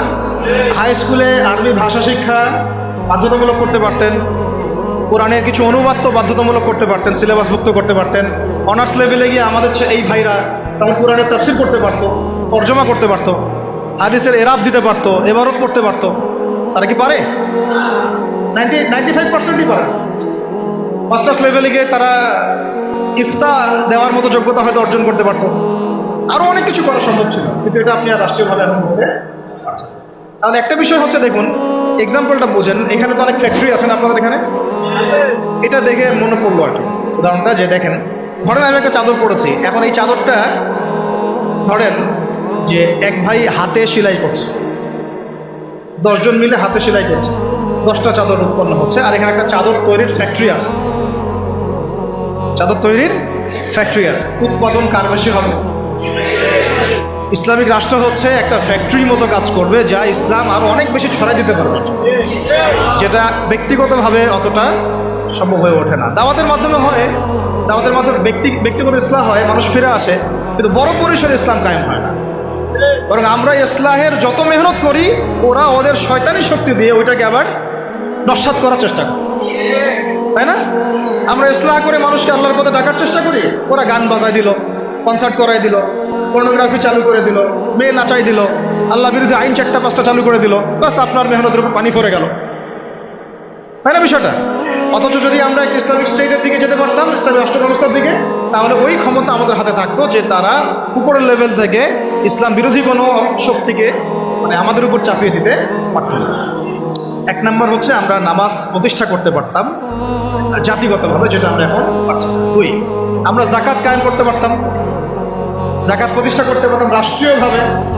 এটা মুসলিমদের জন্য বলছি নামাজ এবং যাকাতের বিষয়গুলো। অমুসলিমদেরকে নিয়ে তো আমাদের এখন এভাবে ফিকির নাই। তারা আমাদের রাষ্ট্রে থাকবে, আমরা সহ অবস্থান করব, আমরা তাদের ধর্ম পালনে কোনো বাধা দিব না, আবার আমরা তাদের ধর্ম পালনের অংশও হব না। মানে না আমি মূর্তি ভাঙতে যাব, আর না আমি মূর্তি পাহারা দিব, আর না আমি মূর্তি গড়ে দিব। তারা লাকুম দীনুকুম ওয়ালিয়া দিন, তোমাদের দিন তোমরা পালন করো, আমাদের দিন আমরা পালন করব। এবং তোমরা আমাদেরকে জিজিয়া দিবা। কি দিবা? এই জিজিয়া কেন দিতে হবে? কারণ এই জিজিয়ার বিনিময়ে আমরা তাদের জান, মাল, সম্পদ, সন্তান সবকিছু নিরাপত্তার দায়িত্ব নেব, যেটা মদিনা রাষ্ট্রে ছিল। এটাকে বলা হয় যে তারা ইসলামিক রাষ্ট্রের মধ্যে আমাদের জিম্মায় থাকে, ওই জিম্মা শব্দও তো এরা বুঝে না। এরা মনে করে জিম্মা মানে মনে হয় জিম্মি, হ্যাঁ তাই না? বলে না যে জিম্মি করে ফেলছে। জিম্মি মানে তো একজনকে অন্যায়ভাবে আটকে রাখা, এটাকে জিম্মি। এই দেখেন আরবির যে কত অবস্থা খারাপ আমাদের দেশে। জিম্মি আর জিম্মা এটা কি এক হইল? জিম্মি হচ্ছে কি কাউকে অন্যায়ভাবে আটকে রাখা, আর জিম্মা মানে আপনার জান আমার জান, আপনার মাল আমার মাল, আপনার সন্তান আমার সন্তান, আপনার পরিবার আমার পরিবার। আপনি আমাকে জিজিয়া দিবেন, আপনার পুরো জান মাল ইজ্জত পরিবার দায়িত্ব আমাদের। কেউ আপনাদের দিকে বাঁকা চোখে তাকাইতে পারে। যদি তাকাইতে আসে কোনো মুসলমানও যদি আপনার উপর জুলুম করতে আসে, আমরা ওই মুসলমানের হাত কেটে ফেলে দেব যখন আপনার উপর জুলুম হবে। তখন যদি আপনি মাজলুম হন আর মুসলিম জালেম হয়, তাহলে আমরা তার বিরুদ্ধে ব্যবস্থা নেব। এটা হচ্ছে জিম্মাদারি। এরা দেখলাম যে এতটুকু বোঝে না। আমাদের একটা স্ট্যাটাস নিয়ে দেখলাম ভারতীয় একটা মিডিয়া এইসব অপপ্রচার চালাইছে, যে উনি বলছে যে অমুসলিমদেরকে জিম্মায় নিয়ে চলে আসবে। আরে ভাই, জিম্মা তো ভালো শব্দ। জিম্মা এত বড় শব্দ যে মানে আমার সন্তান যদি আপনার বিরুদ্ধে অন্যায় করে, আমি আমার নিজের হাতে সন্তানকে শাস্তি দিব, এটা হলো জিম্মা। যাই হোক, এটা তারা বুঝে না। এটা তাদের জন্যে না, এই সালাত এবং যাকাতের বিষয়টা তাদের জন্য না, মুসলিমদের জন্য। অমুসলিমদের জন্য এটা নয়। আমরা তাদেরকে দাওয়াত দিব। কি করবো? তাদেরকে দাওয়াত দিব। যাকাত প্রতিষ্ঠা করা সম্ভব কিভাবে? আমরা রাষ্ট্রীয়ভাবে আমাদের যাদের নেশাব পরিমাণ সম্পদ হয়েছে, একেবারে তালিকাভুক্ত করে সুমারি করে একটা প্রশাসনের বাহিনীকে লাগিয়ে দিয়ে এইটাকে আমরা মানে উত্তোলন করতে পারি কিনা? নবী সাল্লাল্লাহু আলাইহি ওয়াসাল্লাম করেছিলেন কিনা? আবু বকর সিদ্দিক, ইবনুল খাত্তাব বিন আফফান, উসমান বিন আফফান, আলী ইবনে আবি তালেব, তারা করেন নাই? তখন কি এই যাকাতের অর্থগুলো গরিব মানুষের কাছে সমানভাবে বন্টন করা হয় নাই? যাকাতের 8টা খাতে। এবং তখন কি সমাজের মধ্যে গরিব মানুষের সংখ্যা বেশি ছিল না কম? একজনও খুঁজে পাওয়া যায় তো? আল্লাহি, এখনো যদি আমরা যাকাত ভিত্তিক অর্থ ব্যবস্থা চালু করতে পারতাম, তাহলে আমাদের সমাজে কোনো গরিব মানুষ থাকতো। আপনাদের যত ওই কমিউনিজমের মতবাদ আছে, আর ওই পুঁজিবাদ আছে, আর এই সমাজতন্ত্র আছে, হ্যাঁ, আর এই যে আরও যত মতবাদগুলো আছে, ওয়ার্ল্ড ব্যাংকের, IMF এর, হ্যাঁ, ফেডারেল রিজার্ভ ব্যাংকের, এই সমস্ত মতবাদগুলোই ফেল করছে। মানবতার কল্যাণে তারা কিছুই করতে পারে না। মানবতার কল্যাণে প্র্যাকটিক্যালি কাজ করে দেখিয়েছেন নবী মুহাম্মদ সাল্লাল্লাহু আলাইহি ওয়াসাল্লাম কিভাবে ইসলামী এবং যাকাত ভিত্তিক অর্থ ব্যবস্থার মধ্য দিয়ে সমাজের দরিদ্র মানুষের হক আদায় করতে হয়। এটা তিনি দেখিয়ে দিয়েছেন। আপনারা সেটা কিছুই করতে পারেন। খালি এসব গদবাধা আমাদেরকে ইকোনমিক্সের বই পড়াইছেন। ইকোনমিক্সের কি করছেন? বই পড়াইছে। আর ইকোনমিক্সের পড়া এত জরুরি এই যুগে, ইসলামিক ইকোনমিক্স, না হলে যে আমাদেরকে কিভাবে তারা সুদখোর বানাচ্ছে আপনি চিন্তাও করতে পারেন। সাম্য তো কায়েম করতে পারেনই নাই, ইনসাফ তো করতে পারেনই নাই, বরং মানুষকে খাইয়েছেন রিবা, সুদ, ঘুষকে জায়েজ করছেন, দুর্নীতি হয়েছে, টাকার মান কমানো বাড়ানো নিয়ে ইনফ্লেশন করেছেন, গরিবের রক্ত চষে খাইছেন। হ্যাঁ, একটা অংশ দিন দিন ধনী হয়েছেন, বাকি অংশকে গরিব বানাইছেন। মানুষের রক্তচোষা, শ্রমিকদের রক্তচোষা, গরিবদের রক্তচোষা অর্থনীতি দিয়েছেন মানুষকে। এবং এর ফলে মানে বৈশ্বিক জুলুম আপনারা প্রতিষ্ঠা করেছেন এই অর্থনীতি সিস্টেমের মধ্যে। এইটা নিয়ে কথা বলতে গেলে আমার 1 ঘন্টা সময় লাগবে। এটা আমি অন্য একদিন বলবো ইনশাল্লাহ। শুধু এই টপিকের উপর কথা বলবো ইনশাল্লাহ, যে বর্তমান অর্থ ব্যবস্থা ধোঁকাবাজি। বর্তমান অর্থ ব্যবস্থার, অর্থনৈতিক সিস্টেমের ধোঁকাবাজি আপনি শুনলে আপনার চোখ কপালে চলে যাবে। আসলে যারা কম জানে ওরা ঘুমাইতে পারে শান্তিতে, যারা আসলে জানে তারা ঘুমাইতে পারে, বুঝছেন? আসলে সত্য কথা এটাই। এত ধোঁকাবাজি হয়েছে অর্থনীতির মধ্যে, এমনভাবে গরিব মানুষকে নির্যাতন করা হয়েছে, এমনভাবে রক্ত চোষা হয়েছে। আল্লাহর কসম করে বলতেছে, বাংলাদেশের বেশিরভাগ মানুষ এটার হদিসই নাই, তারা জানেই না। এবং এর পিছনে আছে ওই পশ্চিমা পরাশক্তি আর ওই ইসরায়েল এবং আমেরিকার শক্তি। এরাই কাজগুলো করছে সারা ওয়ার্ল্ড। আল্লাহ পাক আমাদেরকে বোঝার তৌফিক দান করেন। এখন এই যাকাত ভিত্তিক অর্থ ব্যবস্থা প্রতিষ্ঠা করা কিন্তু এখন ব্যক্তিগতভাবে সম্ভব নয়। ব্যক্তিগতভাবে সম্ভব, রাষ্ট্রীয়ভাবে যদি রাজনৈতিক ক্ষমতা আমরা যেতে পারতাম ইসলামপন্থীরা, তাহলে এটা সম্ভব ছিল। 3 নাম্বার দেখুন, যে আমাদের যে বাজার আছে, বাজার বলতে 2 রকম বাজার। একটা হচ্ছে আঞ্চলিক বাজার, আর একটা হচ্ছে বিশ্ব বাণিজ্য। এই দুটো বাজারের মধ্যে হারাম আছে না, হারাম পণ্য আছে না, মাপে কম দেওয়ার বিষয় আছে না, সিন্ডিকেট আছে না, থার্ড পার্টির তেলেসমাতি আছে না, এই সমস্ত বিষয়গুলোকে আমরা নিয়ন্ত্রণ করতে পারছি না। কিন্তু ইসলামী অর্থ ব্যবস্থা থাকলে বা ইসলামী বাজার ব্যবস্থা থাকলে, ইসলামিক যদি আমরা কি বল সাম্যের ইকোনমি যদি আমাদের সামনে থাকতো, তাহলে আমরা এই প্রত্যেকটা হারামকে বন্ধ করতে পারতাম। আমরা এই মজুদদারিগুলো বন্ধ করতে পারতাম, আমরা সিন্ডিকেট বন্ধ করতে পারতাম, আমরা এই যে ইনফ্লেশন বন্ধ করতে পারতাম, আমরা এই বাজারের যে জুলুমগুলা, দুর্নীতিগুলো, এগুলো বন্ধ করতে পারতাম। এগুলো কিন্তু আমরা বন্ধ করতে ইনস্ট্যান্ট শাস্তির আওতায় আনা সম্ভব ছিল। আমরা এটা করতে পারছি না শুধুমাত্র ইসলামিক বিধান না থাকার কারণে। আল্লাহ পাক আমাদের বোঝার তৌফিক দান। তারপরে দেখুন 4 নম্বর হচ্ছে আমাদের পুরো অর্থ ব্যবস্থায়, এটা ভালো করে বোঝেন, পুরো অর্থ ব্যবস্থায় ইকোনমিক সিস্টেমের মধ্যে 3টা জিনিস খুব মোটা দাগে আছে। একটা হলো জুলুম, একটা হলো খেয়ানত, একটা হচ্ছে দুর্নীতি। জুলুম, খেয়ানত, দুর্নীতি, এই 3টা আমরা দূর করতে পারি নাই আমাদের অর্থ ব্যবস্থা থেকে।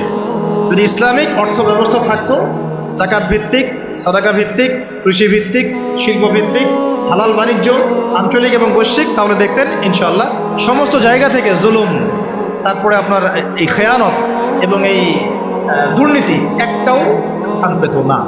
কারণ এটাতে জনগণকে আমরা তখন আল্লাহর কাছে জবাবদিহি করতে বাধ্য করতাম এবং আল্লাহ পাকের বিধান অনুযায়ী বিচার ফয়সালা করতাম। আল্লাহ পাকের বিধান অনুযায়ী বিচার ফয়সালা করা হতো, তখন তারা এই সাহসটা পেত না। 5 নম্বর হচ্ছে দেখুন যে ইসলাম বিরোধী যত মতবাদগুলো আছে, যেমন ধরেন কয়েকটার কথা তো বললাম, যেমন ইসলাম বিরোধী অনেক মতবাদ, আসলে তারা তো বুঝতে পারেন না যে কমিউনিজম একটা ইসলাম বিরোধী মতবাদ, সেকুলারিজম একটা ইসলাম বিরোধী মতবাদ। এগুলো তো পলিটিক্যাল, এর বাইরে সামাজিক অনেক ব্যাপার আছে।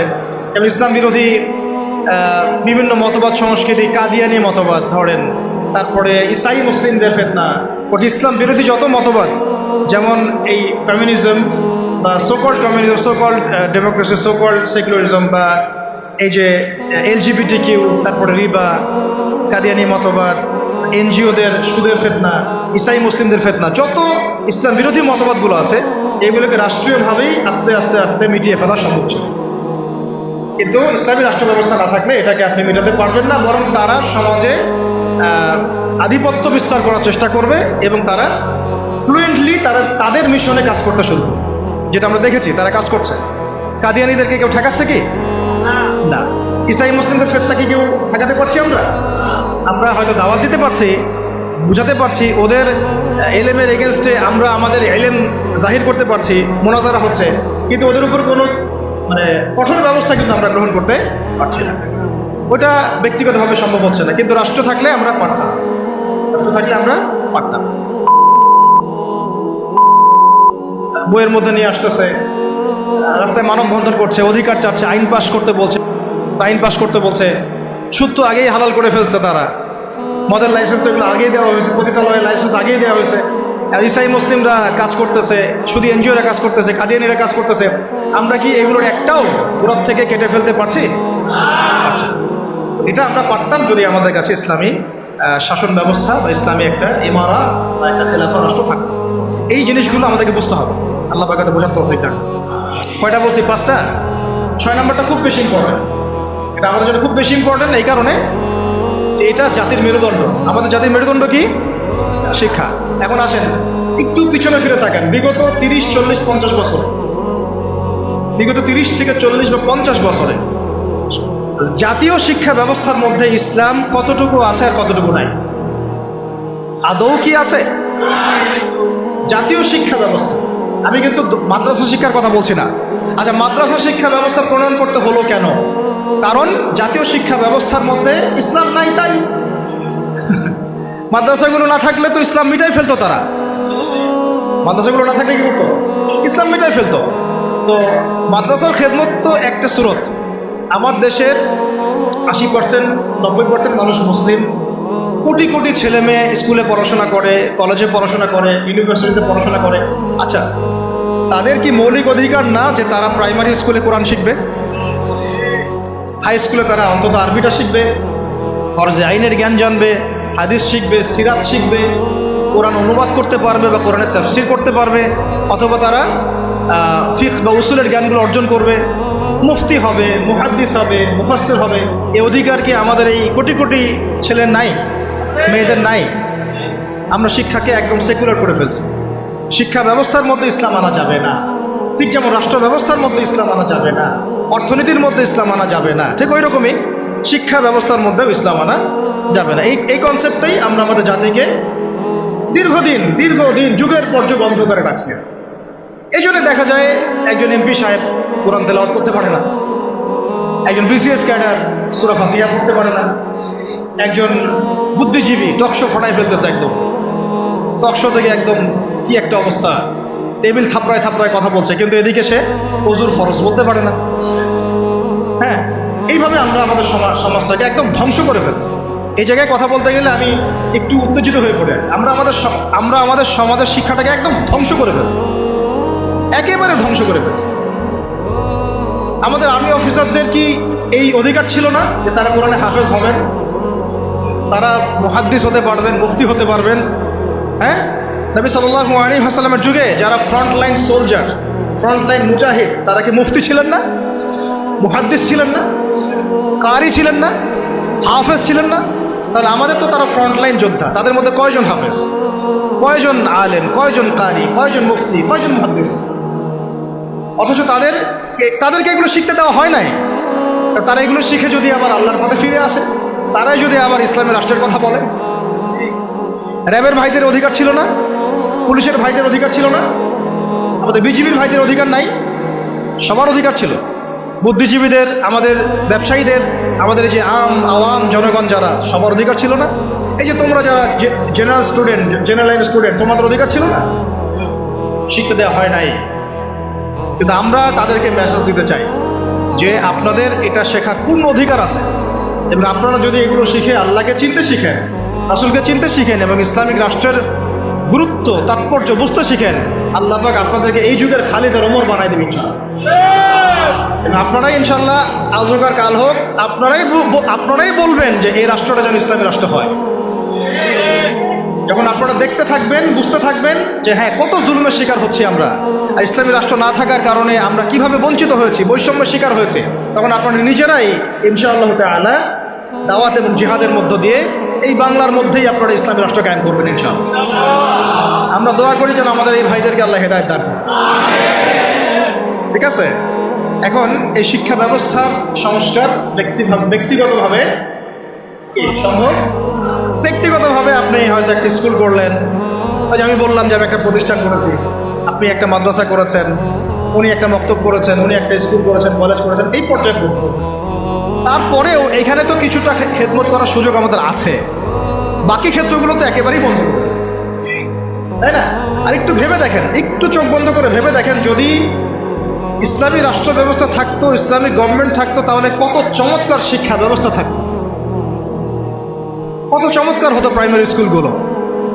প্রত্যেকটা প্রাইমারি স্কুল হয়ে যেত একটা মাদ্রাসার মতো, কত সুন্দর হতো আমাদের হাই স্কুলগুলো, আমাদের ইউনিভার্সিটিগুলো। থাকতো না কোনো ফ্রি মিক্সিং, থাকতো না কোনো নারী পুরুষের অবাধ মেলামেশা, থাকতো না কোনো অপরাজনীতি, থাকতো না কোনো জুলুম, আবরারকে এইভাবে পিটায় হত্যা করার সুযোগ হতো না কারো। হ্যাঁ, হতো? থাকতো না কোনো, আর কি বলবো, হ্যাঁ, বেপরদামি, বেহায়ামি, এগুলো থাকতো না। আল্লাহ পাক আমাদেরকে ইসলামী শিক্ষা ব্যবস্থার দিকে জাতিকে নিয়ে যাওয়ার তৌফিক দান করেন। আর এটা না থাকলে কি হবে? না থাকলে দিন বিবর্জিত শিক্ষা ব্যবস্থা চালু করা হবে, যেটা চালু করা আছে। 7 নম্বর হচ্ছে, যদি আমরা ইসলামিক রাষ্ট্র গঠন করতে পারতাম, তাহলে ব্যাপকভাবে মসজিদ, মাদ্রাসা, ইসলামিক সেন্টার, হ্যাঁ, তারপরে ইসলামিক বিশ্ববিদ্যালয়, একদম আল আজহারের মতো, মদিনা বিশ্ববিদ্যালয়ের মতো, দারুল উলুম দেওবন্দের আদলে অনেক বড় বড় প্রতিষ্ঠান আমরা দেশের মধ্যে করতে পারতাম। বাইরের কান্ট্রিগুলো থেকে স্টুডেন্টরা এসে আমার দেশে পড়ানো, কিন্তু এটা কি আমরা কিন্তু করতে পারি না। বরং উল্টা দেখবেন, যদি এটা না থাকে তাহলে কি হচ্ছে, ব্যক্তিগত পর্যায়ে আপনাকে কাজ করতে হবে। এছাড়া বরং আমরা এমন একটা অবস্থা চলে যাবো যে অন্যের কাছে হাত পাততে হবে আমাদেরকে একটা প্রতিষ্ঠান করার জন্য। আর রাষ্ট্র থাকলে রাষ্ট্রই দায়িত্ব নিত, টিচারদের বেতন দিবে রাষ্ট্র, উস্তাদদের বেতন দিবে রাষ্ট্র, ইমাম সাহেবদের বেতন দিবে রাষ্ট্র, তাদেরকে গাড়ি দেওয়া হবে, তাদেরকে ফ্ল্যাট দেওয়া হবে, তাদের তো অধিকার আছে, তাদেরকে রেশন দেওয়া হবে, তাদেরকে দেশের সম্পদ হিসেবে গড়ে তোলা হবে, এবং জাতির আকীদা আমলের সংস্কারের জন্য তাদেরকে রাষ্ট্র কাজে লাগাবে। বরং রাষ্ট্র একটা গঠনমূলক সিলেবাস প্রণয়ন করবে, যেটা পড়লে সবার মধ্যে যে মিসকনসেপশনসগুলো দূর হয়ে যাবে। সম্ভব ছিল? হয় নাই। আচ্ছা, এরপরে আসেন 8 নম্বর হচ্ছে যে আমাদের দেশের একটা অন্যতম গুরুত্বপূর্ণ ক্ষেত্র হচ্ছে কৃষি এবং শিল্প, তাই না? কৃষি এবং শিল্প। তো কৃষি এবং শিল্পের মধ্যে দুর্নীতি হয় নাই? কম না বেশি? এই দুইটা সেক্টর এত বেশি গুরুত্বপূর্ণ, যেটা রাষ্ট্রের অর্থনীতি গড়ার মূল কারিগর বলা যায়। যে কৃষি এবং শিল্পের সমস্ত দুর্নীতিকে বন্ধ করা সম্ভব ছিল যদি ইসলামী রাষ্ট্র ব্যবস্থা থাকে, যেটা আমরা করতে পারি নাই। কৃষক ভাইদেরকে অধিকার দেওয়া হয় নাই। যে পণ্যটার দাম এখানে 100 টাকা, দেখবেন সেই বেচারা বিক্রি করছে 10 টাকায়। কৃষকের সাথে সরাসরি সরকারের সম্পর্ক নাই, মাঝখানে বহু থার্ড পার্টি আছে। তাহলে ওদের উপর জুলুম হচ্ছে না? শ্রমিক, যে শ্রমিকের আপনি গার্মেন্টসে বেতন দিচ্ছেন 10,000 টাকা, 12,000 টাকা, এই পণ্যগুলোকে এক্সপোর্ট করে তারা কোটি কোটি টাকার বিজনেস করছে। তাদের এবং রাষ্ট্রের মাঝখানে একটা কি আছে, মধ্যস্থতা করার একটা মাঝখানে থার্ড পার্টি আছে। মাঝখানে অনেক টাকা পয়সা গায়েব হয়ে যাচ্ছে একবার উপরে। এর উপরে যাচ্ছে না, যাচ্ছে কানাডায়, সুইজারল্যান্ডে, সুইস ব্যাংকে, অমুক জায়গায়, তমুক জায়গায়। হ্যাঁ, তো এই যে গরিবের রক্তচোষা অর্থনীতি, এটা বন্ধ করা যেত যদি আমরা ইসলামী রাষ্ট্র ব্যবস্থা প্রণয়ন করতে পারি। কি লম্বা হয়ে যাচ্ছে নাকি? আচ্ছা, 25টা পয়েন্ট বলবো আপনাদের ইনশাআল্লাহ। কয়টা? আজকের মতো 25টা, আরও আছে। যখন কিতাব আসবে ইনশাল্লাহ তখন আরও 50টা 100টা পাবেন ইনশাআল্লাহ। কয়টা বলছি? 8টা। হ্যাঁ, 8টা না? 8। 9 নম্বর লিখেন। 9 নম্বর হচ্ছে যাবতীয় অপসংস্কৃতিকে রুখে দেওয়া সম্ভব ছিল। যেমন স্টার জলসা, জি বাংলা, হ্যাঁ, পরকীয়া শেখানো হয়, জেনা শেখানো হয়, মদ খাওয়া শেখানো হয়। হ্যাঁ, তারপরে ওই যে গুন্ডা মাস্তানি করাকে হিরোর রোল দেওয়া হয়, আর আমাদের ছেলে পেলে ওইটাকে ফলো করে।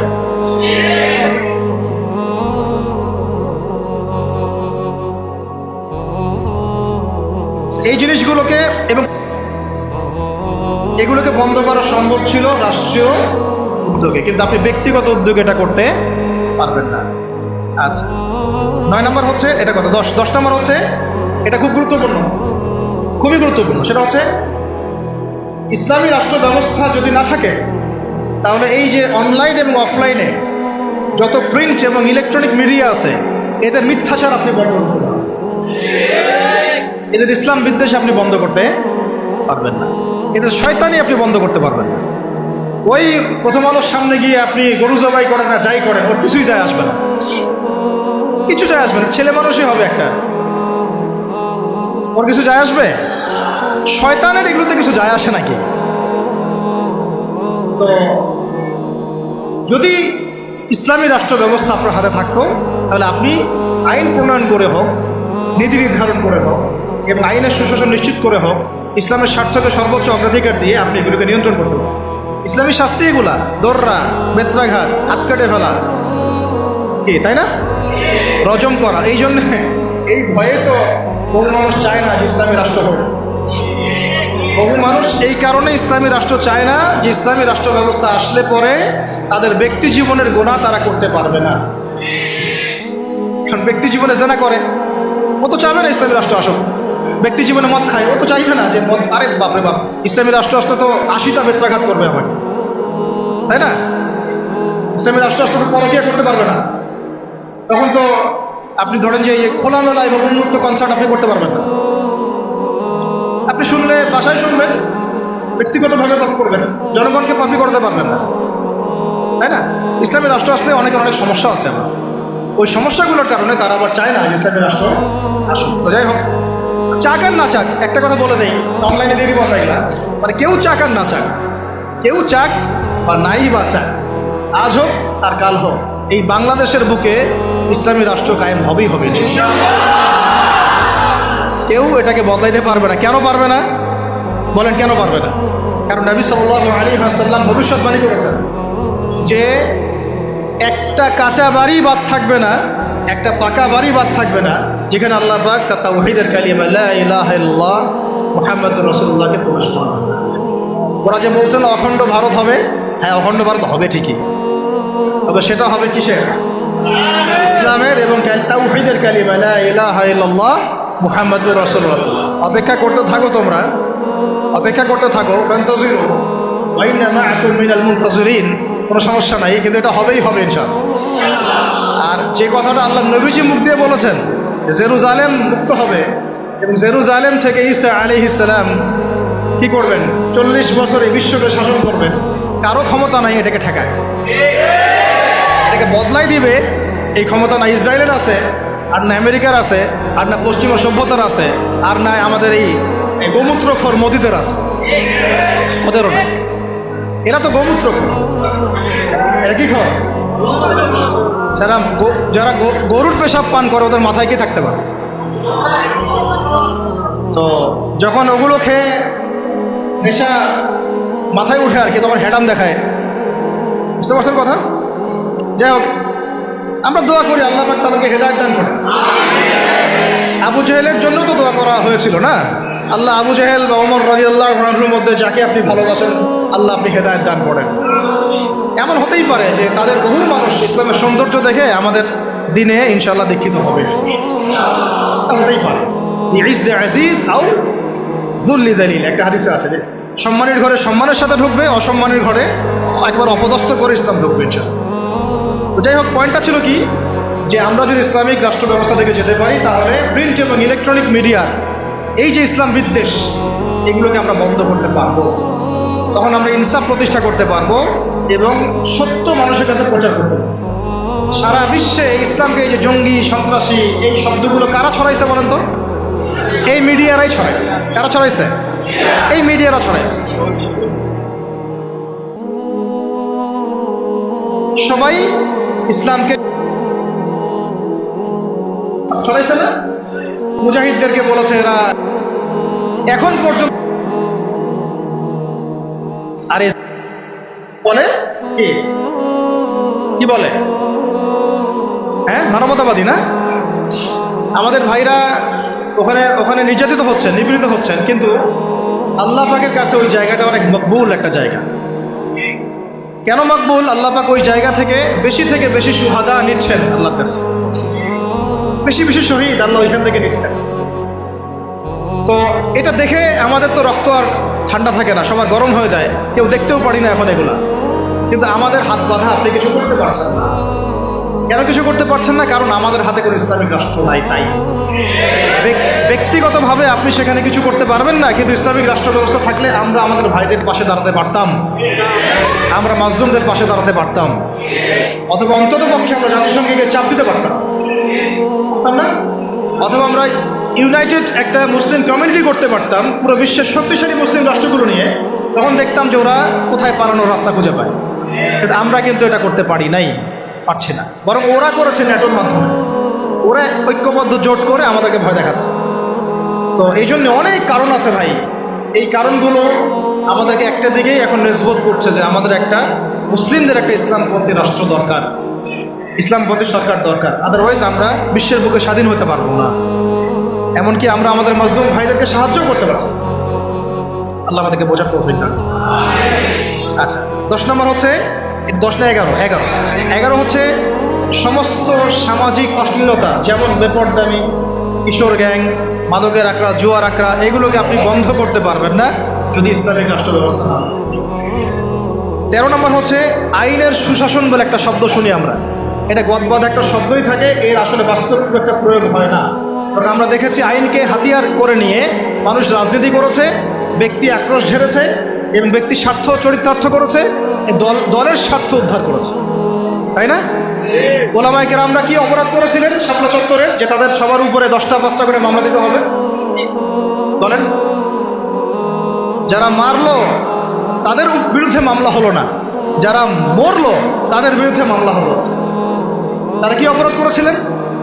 এখনো বহু ওলামায়ে কেরাম 5টা 6টা 10টা করে মামলা নিয়ে কাঁধে নিয়ে ঘুরছেন না? তাহলে আইনের সুশাসন কি এখানে হয়েছে? নিশ্চিত। এখন পর্যন্ত এই পরিবর্তিত সরকার বলছেন এখন পর্যন্ত এগুলোকে উইথড্র করা হয় নাই, এখন পর্যন্ত মামলাগুলো থেকে উইথড্র করা হয় নাই, এখন পর্যন্ত বহু গুম হওয়া মানুষকে উদ্ধার করা হয় নাই। আর আমরা জানি তারা কি পরিমাণ কষ্টে আছেন, আমরা গেস করতে পারি যে তারা কি পরিমাণ কষ্টে আছে। এটা তো আপনি গেস করতে পারবেন না, কারণ আপনার সে অভিজ্ঞতা নাই, সমুদ্র দেখেন নাই, আপনি বুঝবেন কিভাবে এর গভীরতা কেমন। সেখানে একদিন মনে হবে 1 বছরের সমান, একদিন মনে হবে কি 1 বছরের সমান। এমন বহু মানুষ ভিতরে এখনো আছে যারা মাজলুম, নির্যাতিত, নিপীড়িত, এখন ওদেরকে বের করা হয় নাই। এখনো বহু মানুষের ঘরে মিথ্যা মামলা ঝুলছে, বহু ওলামায়ে কেরাম মামলা নিয়ে ঝুলছে, ভুগছে। আর মামলা এমনভাবে দিয়ে রাখে যে সকালবেলা আপনি হাজিরা দিবেন ঢাকায়, একেবারে আবার দেখা যাবে কালকে আবার হাজিরা দেওয়া লাগবে রাজশাহীতে, তারপরে হাজিরা দেওয়া লাগবে চট্টগ্রামে। এইভাবে তারা হ্যারাস করছে। আর 4-5টা মামলা কারোর উপর থাকলে তার আর কোনো হ্যারাসমেন্টের প্রয়োজন নেই। এটাই তার সারা জীবনকে শেষ করে ফেলবে।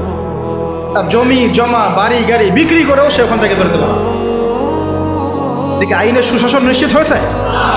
যদি ইসলামিক রাষ্ট্র ব্যবস্থা থাকতো তাহলে প্রত্যেকটা জালেমের বিচার হতো, প্রত্যেকটা মাজলুমকে আমরা বেকসুর খালাস করে দিতাম। এবং এখানে তাওহীদপন্থী সৎ এবং যোগ্য আইনজীবীদেরকে আমরা রাখতে পারতাম না? শুধু তাই না, এই যে ব্রিটিশ আইন চলতেছে, ব্রিটিশ আইন, এই ব্রিটিশ আইনের যে ফাঁকফোকর, নোংরামি, তাগুতি সিস্টেম, এগুলোকে পরিবর্তন করে আমরা আল্লাহর শরিয়া আইন বাস্তবায়ন করতে পারি। 12টা বলছি, 13 নম্বর। আচ্ছা, 13 নম্বর হচ্ছে খুব জরুরি পয়েন্ট। সমস্ত অপরাধের বিচার এবং আইনের যে সুশাসন, এটা নিশ্চিত করা সম্ভব।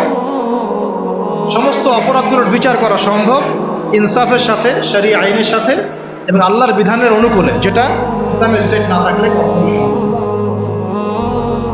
একটা জেনার ঘটনা ঘটেছে নবী সাল্লাল্লাহু আলাইহি ওয়াসাল্লামের যুগে, তিনি কি বিচার করেন নাই? চুরি হয়েছে, তিনি কি বিচার করেন নাই? মদপান হয়েছে, তিনি কি বিচার করেন নাই? তিনি কোন উৎস থেকে আইন নিয়ে বিচার করেছেন? আল্লাহর পক্ষ থেকে আইন দিয়ে বিচার করেছেন। সেটা কিন্তু আমাদের বিগত 50, 60, 70, 100 বছরে আমরা করতে পারি নাই। তো ইসলামী রাষ্ট্র ব্যবস্থা না থাকলে এটা কখনোই সম্ভব হবে না। ঠিক আছে। 14 নম্বর হচ্ছে হুদুদ এবং কিসাস কায়েম করা সম্ভব হবে না। কি বললাম? হুদুদ এবং কিসাস কায়েম করা সম্ভব হবে না যদি ইসলামী রাষ্ট্র ব্যবস্থা না থাকে। যদি থাকে তাহলে আপনি হুদুদ কায়েম করতে পারবেন, কিসাসও কায়েম করতে পারবেন। কিসাস কি? হত্যার বদলে হত্যা, খুনের বদলে। এই যে মনে করেন কয়দিন আগে দেখলেন না, একটা বাস এসে পিছিয়ে দিয়ে চলে গেল। রাস্তাঘাটে কত ঘটনা ঘটছে, এমন হচ্ছে না? কত ঘটনা ঘটছে, কত যে নিরপরাধ মানুষ আমাদের সমাজে প্রাণ হারায়। কোনো হিসেব আছে? কোনো তালিকা আছে? সবগুলোকে সুষ্ঠু করে বিচার হয়? বহু মানে জালেম পার পেয়ে যায় না। তো হুদুদ আর কিসাস থাকলে কোনো জালেম পার পাইত না, বরং এগুলো সবার সামনে দৃষ্টান্তমূলক শাস্তি দেওয়া হতো। যেমন এই এলাকায় যদি কোনো চুরি হতো তাহলে সবার সামনে তাকে নিয়ে এসে তার হাত কেটে ফেলা। তখন কি চুরি বাড়তো না কমতো? নিশ্চয়ই বাড়তো নাকি? চুরি কি বাড়তো? এটা হচ্ছে একটা সাইকোলজিক্যাল ট্রিটমেন্ট। এটা একটা সাইকোলজিক্যাল ট্রিটমেন্ট যে মানুষ যখন দেখে যে হ্যাঁ, আরে চুরি করলে তো এমন শাস্তি দিবে, জেনা করলে তো ভাই আমার এমন শাস্তি আছে, মানুষ ভয়ে অনেক সময় পাপ করে, ভয়ে পাপ করে। এ খুব জরুরি। খালি মানুষকে শুধুমাত্র আপনি মানে মিষ্টি মিষ্টি ওয়াশ করে লাইন আনতে পারবেন না। ওয়াজের সাথে সাথে কি লাগবে? মেডিসিনও লাগবে। কি লাগবে? মেডিসিনও লাগবে। এই মেডিসিনগুলো দিতে হবে ওহী ভিত্তিক। আল্লাহ পাক আমাদেরকে হুদুদ এবং কিসাস কায়েম করার তৌফিক দান। আচ্ছা, একটা এক্সাম্পল দিই। এই যে আমাদের ছাত্র ভাইরা শহীদ হয়েছেন, শত শত হাজার হাজার, আল্লাহ ভালো জানেন সংখ্যা কত, আমরা জানি না। আমরা কিন্তু এক্স্যাক্ট সংখ্যা জানি না। বহু ভাই পঙ্গু হয়ে হাসপাতালে পড়ে আছে, তাদের খুনের বিচার করা দরকার ছিল কি না? কতগুলো হয়েছে? যদি একটা এক্সাম্পল দিই, যদি ধরেন যে একজন ছাত্রকে হত্যা করার জন্য একজন পুলিশ দরকার হয়, একটা বুলেটও দরকার হয়, তাহলে তো যদি 1000 জন মারা যায় তাহলে 1000 পুলিশকে শাস্তির আওতায় আনা লাগতো আর কি। 1000 পুলিশকে গ্রেফতার হয়েছে? হ্যাঁ, তাদেরকে আদেশদাতারা কি সবাই গ্রেফতার হয়েছে? তাদের মাস্টার মাইন্ডরা কি এখন পর্যন্ত ফাঁসির কাজটা ঝুলেছে কেউ? এই যে ইসলামী হুদুদ এবং কিসাস থাকলে এতদিন পর্যন্ত সবার আগে যে কাজটা হতো, এটা যদি তথাকথিত এই যে ডেমোক্রেটিক বিপ্লব না হয়ে যদি এটা হতো ইসলামিক কোনো রেভলিউশন, তাহলে সবার আগে বিচার হতো খুনের, হত্যার বিচার। সবার আগে এই কাতিলদের কিসাস করা হতো। কিন্তু এটা কিন্তু হয় নাই, বিকজ এটা ইসলামিক মুভমেন্ট হয় নাই, এটা ইসলামিক কোনো রেভলিউশন হয় নাই। যাই হোক, যা হয়েছে হয়েছে, যা হয়েছে হয়েছে। এখন আমরা চেষ্টা করব যেন জালেম আবার ফিরে না আসে এবং মাজলুম যেন কখনো আবার নির্যাতিত না হয়, আর আস্তে আস্তে যেন আমরা ইসলামিক রাষ্ট্র ব্যবস্থা থেকে যেতে পারি। কারণ আমরা জানি যে একদিনে আমরা যেতে পারবো না। একদিনে কি পারবো? আলোচনাগুলো তো ওঠা উচিত, সবার জানা উচিত, সচেতনতা তৈরি করা উচিত। আজ হোক আর কাল হোক ইনশাল্লাহ হবেই হবে ইনশাল্লাহ। এটা কোনো আপনার কত নম্বর বললাম?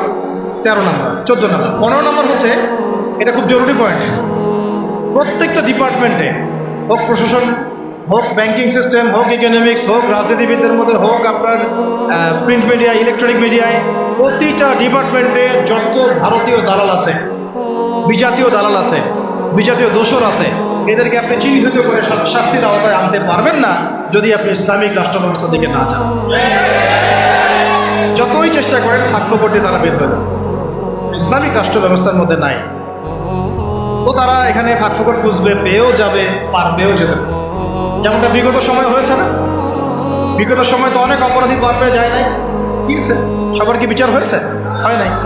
আল্লাহ পাক আমাদেরকে বোঝার তৌফিক দান করেন।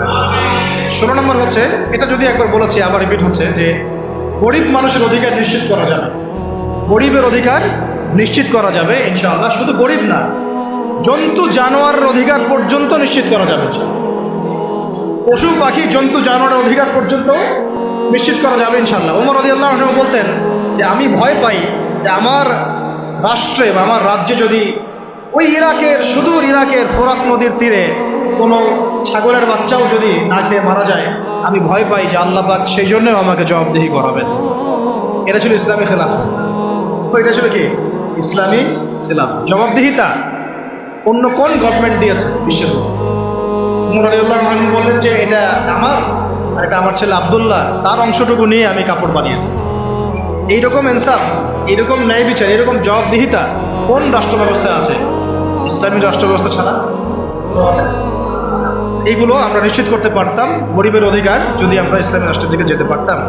17 হচ্ছে খুব জরুরি পয়েন্ট, এটা আমাদের ওলামায়ে কেরামরা বুঝবে না। জরুরি পয়েন্ট হচ্ছে যে বিধর্মীদের কথা বলছি না, মুসলিমদের কথা বলছি। মুসলিমদের ধর্মীয় যে আমল, আকিদা, উসুল, মানহাজ, এই যে বিষয়গুলো আমাদের মধ্যে আছে, এখানে উদ্দেশ্যপ্রণীতভাবে বহু ইখতিলাফ ঢুকিয়ে দেওয়া হয়েছে। উদ্দেশ্যপ্রণীতভাবেই সব কিছু কিন্তু ইখতিলাফভাবে আসে নাই, ফিকহি ইখতিলাফ থেকে সব আসে নাই, বহু কিন্তু উদ্দেশ্যপ্রণীত আছে, ইচ্ছা করে ঢুকিয়ে দেওয়া হয়েছে যাতে আমরা আপোষে একে অপরের সাথে সময় কাটাতে ব্যস্ত থাকি এবং তারা তাদের আখের গোছাতে ব্যস্ত থাকে। ঠিক আছে? হ্যাঁ, জি, আমাদেরকে লাগিয়ে রেখে তারা তাদের মিশন সফল করবে। অনেক বিষয় কিন্তু শুধু ধর্মীয় না, বরং অনেক কিছু রাজনৈতিক বিষয় আছে, পলিটিক্স আছে এখানে। এখানে পয়েন্টটা হচ্ছে, ইসলামী রাষ্ট্র ব্যবস্থা থাকলে ধর্মীয়, মুসলিমদের মধ্যে যে ধর্মীয় বিভাজন, যে ইখতিলাফ, যে আকিদা, আমল, মানহাজ এবং উসুলগত যে পার্থক্যগুলা, এইগুলো আমরা আস্তে আস্তে আস্তে আস্তে কমিয়ে ফেলতে সক্ষম হতাম, অথবা কমিয়ে ফেলতে সক্ষম না হলেও আমরা এটাকে একেবারে সংকুচিত করতে সক্ষম হব। এটা আপনি এখন পারবেন। এক্সাম্পল দিচ্ছি, ধরেন যে যদি আমরা রাষ্ট্রীয়ভাবে ওলামায়ে মুহাক্কিক, যারা মুহাক্কিক ওলামায়ে কেরামদেরকে নিয়ে একটা বড় একটা প্যানেল করতাম, তাদেরকে পৃষ্ঠপোষকতা করতাম, তাদেরকে গবেষণাগার করে দিতাম, তাদেরকে আমরা আমাদের অস্ত্র হিসেবে কাজে লাগাতাম, এবং সমাজে যত বাতিল মতবাদ আছে, ধর্মের নামে হোক, অধর্মের নামে হোক, যত বাতিল মতবাদ, যত শিয়াইজম বলেন, তারপরে যে কাদিয়ানি মতবাদ বলেন, তারপরে আরও যেগুলো আস্তে আস্তে ছড়াচ্ছে আর কি, হ্যাঁ, বাতিল যে মতবাদগুলো সমাজে ছড়ানো হচ্ছে ধর্মের নামে আর কি, সেগুলোকে কিন্তু আমরা ওই মোনাজারের মাধ্যমে, ওদেরকে ইসলাহের মাধ্যমে, তরবিয়তের মাধ্যমে, বা তাদের সাথে লাইভ ডিবেটের মাধ্যমে বিভিন্নভাবে আমরা কিন্তু ওটাকে আলোচনা নিয়ে আসতে পারতাম এবং একটা কনক্লুশনে আসতে পারতাম যে হ্যাঁ, আমার রাষ্ট্র এইভাবে, এই ফিকহি মাসালায়, এই আকিদা, এই আমল, এই মাহারাজের ভিত্তিতে চলবে। আপোষের কিন্তু ইখতিলাফ দূর হয়ে যায়, একটা জাতিগত ঐক্য আসতো আর কি। কারণ আমাদের মধ্যে কিন্তু খুব বেশি মৌলিক বিষয়গুলো নিয়ে খুব বেশি ইখতিলাফ নাই, ইখতিলাফ আছে কিন্তু পুরোই অনেক কিছু বিষয়, এইগুলোকে নিয়ে আমাদের মধ্যে কিন্তু অনেক ইখতিলাফ আছে। এটাকে আমরা রাষ্ট্রীয়ভাবেই সমাধান করতে পারতাম, এখন আপনি সেটা করতে পারবেন। ও ওর মতো করে বলবে, সে তার মতো করে লিখবে, সে তার মতো করে ফেসবুকে লিখবে, সে তার মতো করে একটা লাইভ দিবে, সে তার মতো করে একটা বয়ান দিবে। রাষ্ট্র চাইলে সবাইকে বসাইতে পারত, আরে ভাই বসেন, ঠিক আছে বসেন, দুজন দুই প্যানেলে বসেন, দেখি ইলমের মাধ্যমে প্রমাণ হোক যে কোনটা হক আর কোনটা বাতিল। যেটা বাতিল প্রমাণিত হবে সেটা আমার রাষ্ট্র থেকে আমি উচ্ছেদ করে রেখে দেব, শেষ।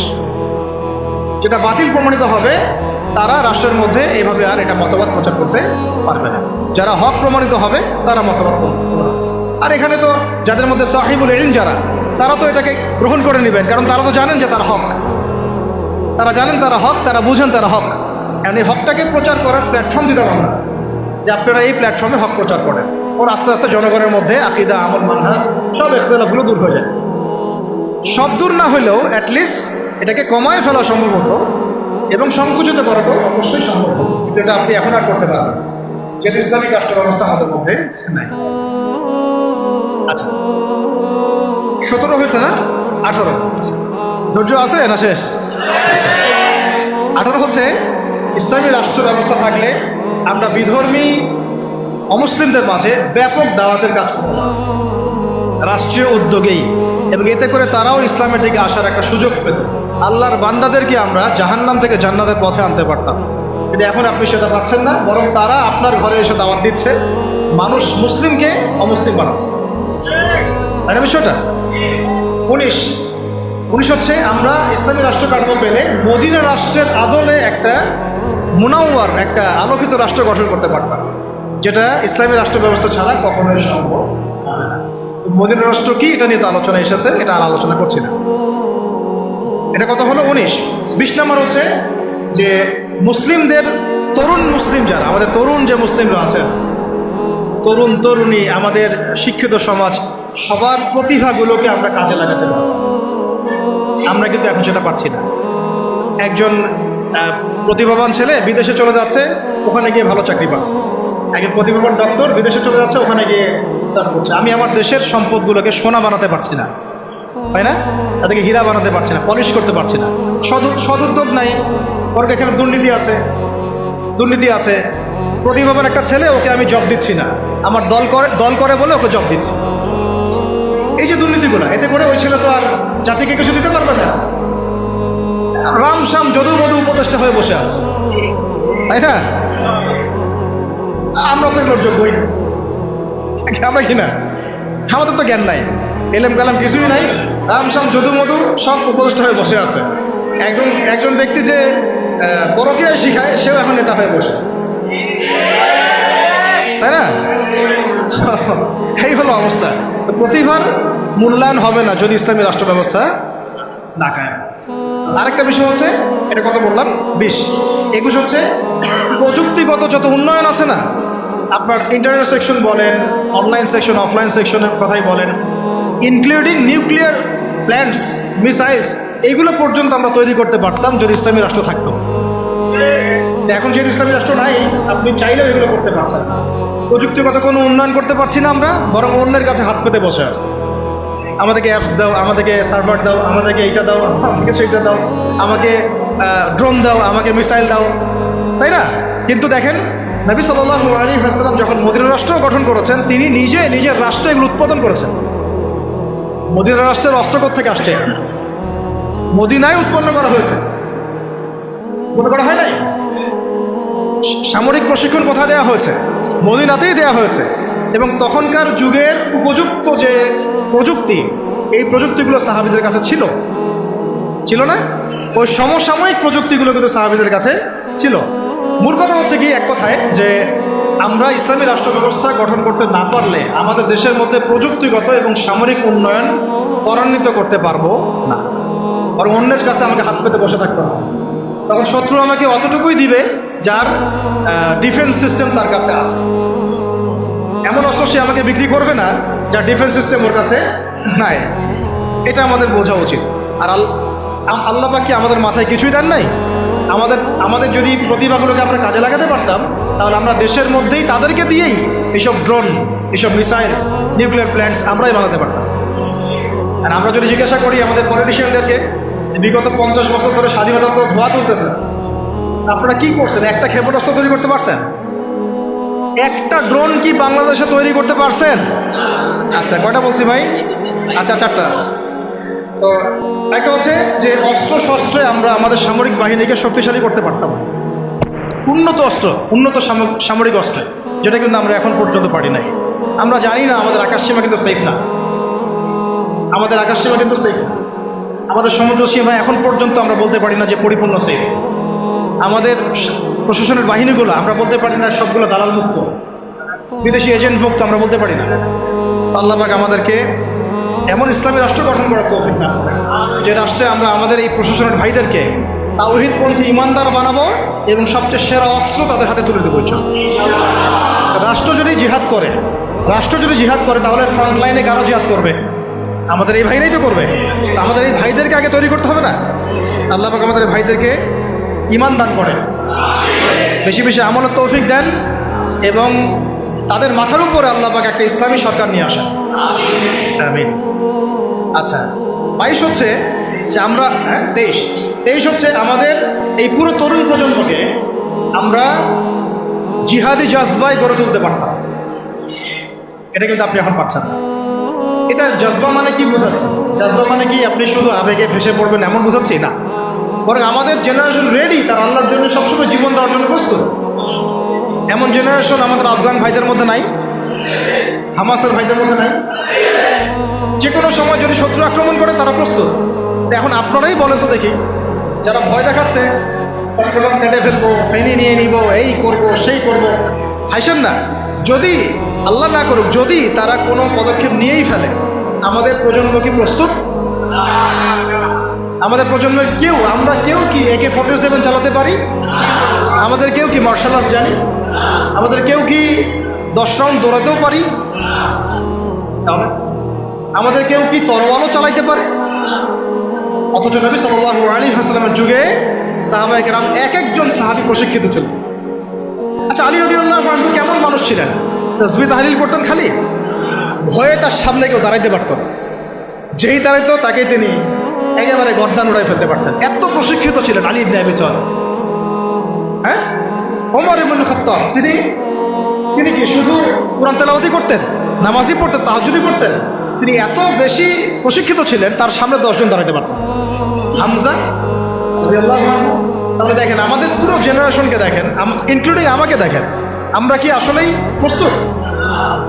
দেখা যায় আমাদের গতকালকে বলছিলাম যে 4-5 জন ডাকাত যদি একটা ছোট্ট ছুরি নিয়ে আমাদের সামনে দাঁড়ায়, আমাদের তো ভাই খবর হয়ে গেছে, ভাই কি আছে নেই, সব নেই, তা আমাকে ছাড়, এটা হবে না।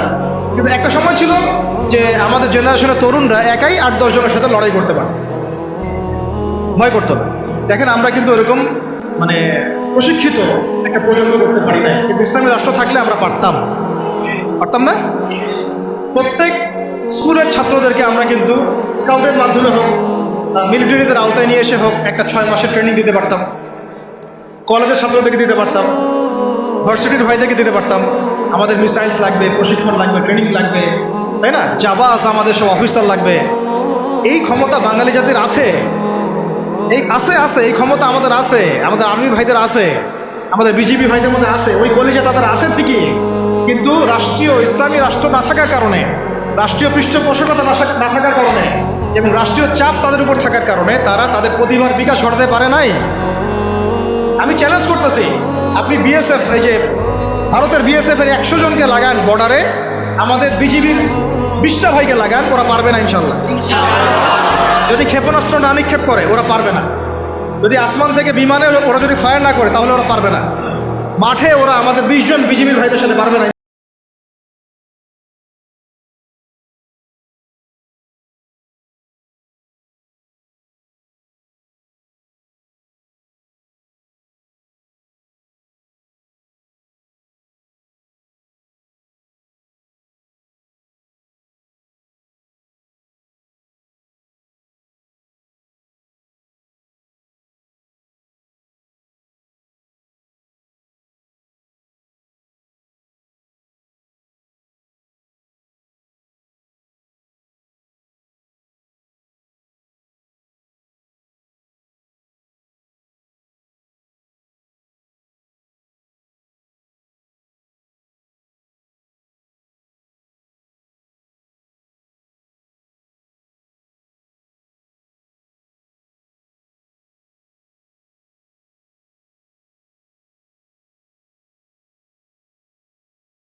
আমরা ওদেরকে চোখ রাঙাতে পারতাম।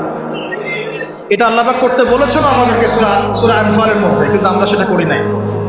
আল্লাহ বলেছেন যে কাফেররা জোটবদ্ধ হচ্ছে, তোমরাও যদি জোটবদ্ধ না হও তাহলে দুনিয়ার মধ্যে ফাসাদ সৃষ্টি হবে। হয়েছে? এটা ইসলামী রাষ্ট্র ছাড়া সম্ভব না। একা একা তো আপনি এটা করতে পারেন। তারপরে আমরা আমাদের মজলুম ভাইদের পাশে থাকতে পারতাম, তাদেরকে হেল্প করতে পারতাম। তখন আমরা ওই ঐক্যবদ্ধ জোট মিলে, শক্তি মিলে আমরা কিন্তু ইসরায়েলের বিরুদ্ধে কথা বলতে পারতাম না? আমাদের গাজায় আমাদের মজলুম ভাই বোনদের পাশে দাঁড়াতে পারতাম। এখন তো সবাই বিক্ষিপ্ত, ওরা আমাদের সবাইকে একা একা ভাগে পাইছে, আর একা ভাগে পাইছে। 3 ভাইয়ের মধ্যে ঘটনা হয়েছে। হ্যাঁ, 3 ভাইকে একজন হত্যা করতে চায়, প্রথমে এক ভাইকে গিয়ে বুঝাইছে যে আরে তোর ওই 2 ভাই তো ওকে দেখতে পারে না, ওর সাথে চলিস না, তুই আমাদের সাথে থাক। হ্যাঁ, এভাবে বুঝে ওকে আলাদা করছে, করে ওকে প্রথমে জবাই করছে। ও 2 ভাইকে বোঝাচ্ছে আরে ওকে জবাই করছে তো ঠিক আছে, ও অপরাধ করছে তাই করছে, তুই তো ওর অপরাধ করিস নাই, তোকে করবো না, তুই আমার সাথে থাক। সে তার সাথে থাকা শুরু করছে, পরে ওকেও জবাই করছে। শেষমেশ ওই যে ফাঁকা একজন ছিল, ওকেও জবাই করছে। ওরা এই পলিসিতে গেছে। আল্লাহ পাক আমাদেরকে বৈশ্বিক ইসলামী জোট গঠন করার তৌফিক দান। আর শেষটা হচ্ছে যে ইসলামী রাষ্ট্র ব্যবস্থা যদি না থাকে তাহলে আমরা সত্যিকারের চূড়ান্ত স্বাধীনতা বলতে যা বোঝায় তার স্বাদ আমরা কখনোই আশা করব। চূড়ান্ত স্বাধীনতা মানে কি? যে আমি শুধু এক আল্লাহর দাসত্ব করব, আল্লাহ ছাড়া অন্য কাউকে ভয় করি না, অন্য কোনো পরশক্তির দাসত্ব করি না। এক আল্লাহর দাসত্বে পুরো জাতি মিলে আমরা স্বতন্ত্র স্বাধীন। এই স্বাধীনতার স্বাদ আমরা আস্বাদন করতে পারবো না যদি একটা ইসলামী রাষ্ট্র ব্যবস্থা না আসে। আল্লাহ পাক আমাদের সবাইকে চূড়ান্ত স্বাধীনতা অর্জন করার তৌফিক দান। এখন এখানে একটা কথা মিস হয়ে গেছে, যেটা গতদিন মিস হয়ে গেছিল, মনে করছে বলে দেই। ইসলামী রাষ্ট্র ব্যবস্থার আরেকটা মূল বিষয় আছে যে কোনো মহিলা নেত্রী আবার আমির হইতে পারবে না। কি হইতে পারবে না? কোনো মহিলা নেত্রী আমির হইতে পারবে না। আর রাষ্ট্র চলবে সুরাভিত্তিক। কিভাবে চলবে? সুরাভিত্তিক। তো মাশওয়ারা দিতে পারে, হয়তো মাশওয়ারা দিতে পারে, কিন্তু আমির হইতে পারবে না। নবী সাল্লাল্লাহু আলাইহি ওয়াসাল্লাম তার স্ত্রীদের মাশওয়ারা নিয়েছেন, কিন্তু আমির হতে পারে। এটা তো আমাদের এখন এক্স এবং ওয়াই উভয় দলেরই তো আমির হচ্ছেন নারী নেত্রী, নাকি? তাই না? নারী ছাড়া আর কিছুই খুঁজে পাই না। ঠিক আছে? হ্যাঁ, নারী উপদেষ্টাও আছে। নারী নেতৃত্ব ইসলামে জায়েজ নাই। নারীদেরকে ওই কাজের জন্য আল্লাহ পাক সৃষ্টি করেন নাই। ঠিক আছে? আল্লাহ পাক আমাদেরকে বোঝার তৌফিক দান। আমেরিকা কখনো নারী নেতৃত্ব নিয়ে আসে না, পশ্চিমারা আনে না। আর আমাদেরকে শিখায় নারী অধিকার, ওরা আমাদেরকে শিখায় নারী অধিকার। আচ্ছা, শেষ কথা হচ্ছে ভাই, লাস্ট পয়েন্ট, এটা হচ্ছে লাস্ট পয়েন্ট। এখন এই যে এত আলোচনা করলাম, এখন এই গন্তব্যে যেতে হলে আমাদের কিছু করণীয় আছে কিনা? আচ্ছা, এখন এখানে কয়েকটা পয়েন্ট লিখে আনছিলাম। এখন আমরা তো বুঝলাম এর এহমিয়ত কি, গুরুত্ব কি, না থাকার কুফল কি। আমরা চাই যে আমরা ইসলামী রাষ্ট্রের দিকে চাই কিনা? আমাদের করণীয় হচ্ছে 1 নাম্বার ভাই, 1 নাম্বার ইলম অর্জন করা। কি করা? এই ইলম শুধু একমুখী জ্ঞান হলে হবে না, বহুমুখী ইলম অর্জন করতে হবে, যাতে আমি কোরআন সুন্নাহর জ্ঞান দিয়ে বিশ্বকে ডিল করতে পারি। বোঝা গেছে কথা? 2, ইলম অনুযায়ী আমল বাড়ায় দেওয়া। ইলম অনুযায়ী আমল বাড়ায় দেওয়া। 3, তাজকিয়া অর্জন করা, তাজকিয়া বা আত্মশুদ্ধি অর্জনের চেষ্টা করা। 4, এই তাজকিয়া বা আত্মশুদ্ধি আবার একা একা অর্জন করা যায় না, ওস্তাদের সহবত লাগবে। ইলম শিখতে এবং তাজকিয়া অর্জন করতে বরেণ্য উলামায়ে কেরাম এবং বুজুর্গদের সহবত লাগবে। 4 নাম্বার। 5 হচ্ছে যে আমার অর্থনীতি সম্পূর্ণ হালাল হতে হবে। কি হতে হবে? হারাম খোরদের দ্বারা কোনো ইসলামী রাষ্ট্র কায়েম হবে না। ঠিক আছে? বে-ইলম মানুষ দিয়ে ইসলামী রাষ্ট্র কায়েম হবে না। তাজকিয়া যাদের মধ্যে নাই তাদেরকে দিয়ে হবে না। যাদের উপরে মুরব্বীদের দোয়া এবং সহবত নাই তাদেরকে দিয়েও হবে না। ঠিক আছে? আল্লাহ বোঝার তৌফিক দান করেন। 5 নাম্বার হচ্ছে, আচ্ছা 6 নাম্বার হচ্ছে যে আমাদেরকে শারীরিক এবং মানসিকভাবে প্রস্তুত থাকতে হবে। শারীরিক এবং মানসিকভাবে প্রস্তুতি রাখতে হবে। এটা আপনারা বুঝে নেন আমি কি বুঝাতে চাইছি। 6 নাম্বার হচ্ছে যে আমাদের সবাইকে, একজনকে না, সবাইকেই সৎ কাজে আদেশ করতে হবে। সবাইকেই সৎ কাজে আদেশ করতে হবে, সবাইকে অসৎ কাজে নিষেধ করতে হবে। সবাইকে আদর্শ পরিবার গড়ার চেষ্টা করতে হবে। যদি পরিবার আমার কথা না শুনে, আমার আকীদা আদর্শে আমার সাথে না থাকে, প্রয়োজনে আসহাবুল কাহাফের মতো একা চলতে হবে, তাও আপনাকে বাতিলের সামনে আপোষ করা বা আত্মসমর্পণ করা যাবে না। খালাস। নয় হচ্ছে আমাদের সন্তানদেরকে এবং এই তরুণ প্রজন্মকে এবং আমাদের এই সন্তানদেরকে একেবারে মর্দে মুজাহিদ রূপে করতে হবে। বলবেন ইনশাআল্লাহ? আমাদের এই তরুণ প্রজন্মকে এবং আমাদের সন্তানদেরকে একদম মর্দে মুজাহিদ রূপে করতে হবে। কটা বলছি? 8টা? 9টা? 9 নম্বর হচ্ছে যে এটা দাবি আমাদের, এবং কাজও কিভাবে করব আমরা জানি না এখন পর্যন্ত, কিন্তু আমাদের দাবিটা উত্থাপন করা উচিত। সেটা হলো আমাদের এই তরুণ সমাজকে, অন্তত এই তরুণ যুব সমাজকে বাধ্যতামূলক প্যারামিলিটারি প্রশিক্ষণের ব্যবস্থা করতে হবে। এটা ছাড়া আমরা কিন্তু প্রস্তুতি গ্রহণ করতে পারবো। ঠিক আছে? আল্লাহ পাক আমাদেরকে বোঝার তৌফিক দান। তারপরে প্রত্যেকটা ডিপার্টমেন্ট থেকে ভারতীয় সমস্ত দালালদেরকে দূর করতে হবে, এবং যত বিজাতীয় দালাল আমাদের দেশে আছে, যারা বাংলাদেশকে আমেরিকা বানাতে চায়, বাংলাদেশকে ভারত বানাতে চায়, হ্যাঁ, বাংলাদেশকে নিয়ে ষড়যন্ত্র করে, এরা যে বা যারাই হোক, এদেরকে কোনো স্থান দেওয়া যাবে না। ঠিক আছে? 10 নম্বর হচ্ছে যে সবসময় আল্লাহ রাব্বুল আলামিনের পথে নিজের জান, মাল, সময়, শ্রমকে বিলায় দেওয়ার মানসিকতা রাখতে হবে। যে কোনো অবস্থায় আমার জান, আমার মাল, আমার শ্রম, আমার কি সময়, এগুলোকে আল্লাহর রাস্তায় ঢেলে দেওয়ার মানসিকতা থাকতে হবে। এরপরে অবশ্যই থাকতে হবে যে ওলামায়ে কেরামদের সাথে নিসবত রাখা, এবং ওলামায়ে কেরামদের যে জামাআহ, এই জামায়াতের সাথে থাকা। একাকী জীবনযাপন না করা, ওলামায়ে কেরামের জামায়াতের সাথে থাকা এবং তাদের হাতকে শক্তিশালী করার চেষ্টা করা। ঠিক আছে? তারপরে আরও জরুরি হচ্ছে যে আমাদের প্রত্যেকটা ডিপার্টমেন্টের ভাইদেরকে দাওয়াত দিতে হবে। শুধু আমাদের মধ্যে দাওয়াতটা রাখলে হবে না, আমাদের পলিটিশিয়ান, বিত্তশালী, হ্যাঁ, আমাদের প্রশাসন, আমাদের ফোর্সগুলা, আমাদের সরকার, সবার মধ্যে দাওয়াতটাকে প্রচার করতে হবে। ঠিক আছে? কয়টা বলছি? লিখতে থাকো। কয়টা হচ্ছে? 12টা? 11টা? 12টা হচ্ছে যে ইসলাম বিরোধী যত মতবাদগুলো আছে, এই সমস্ত মতবাদগুলোকে চিহ্নিত করতে হবে, এগুলো থেকে দূরে থাকতে হবে। বোঝা গেছে?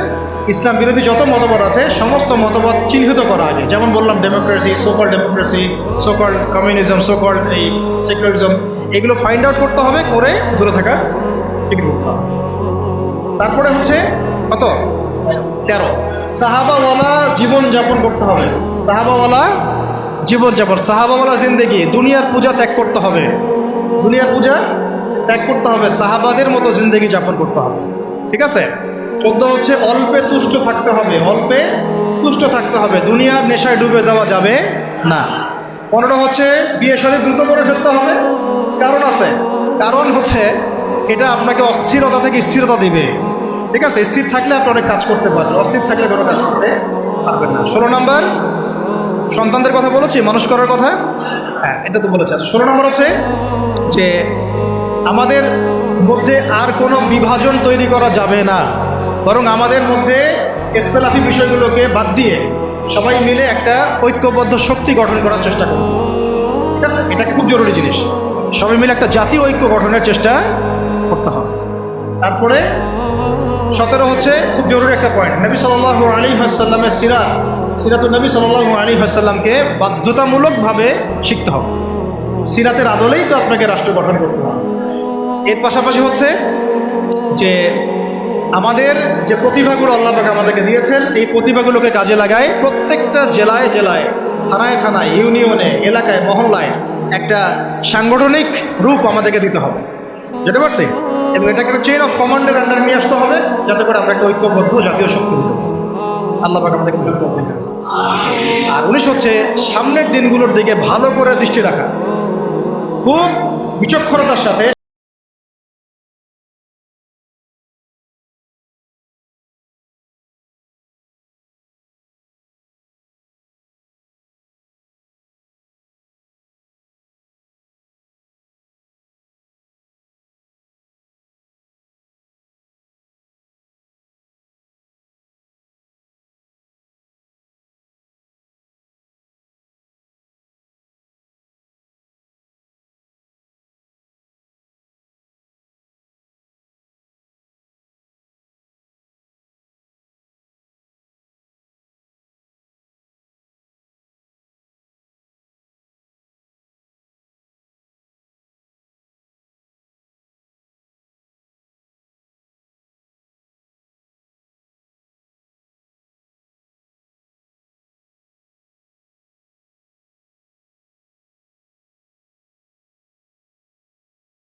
الله لنا ولكم بالآيات الحكيم إنه تعالى جواد كريم ورؤوف رحيم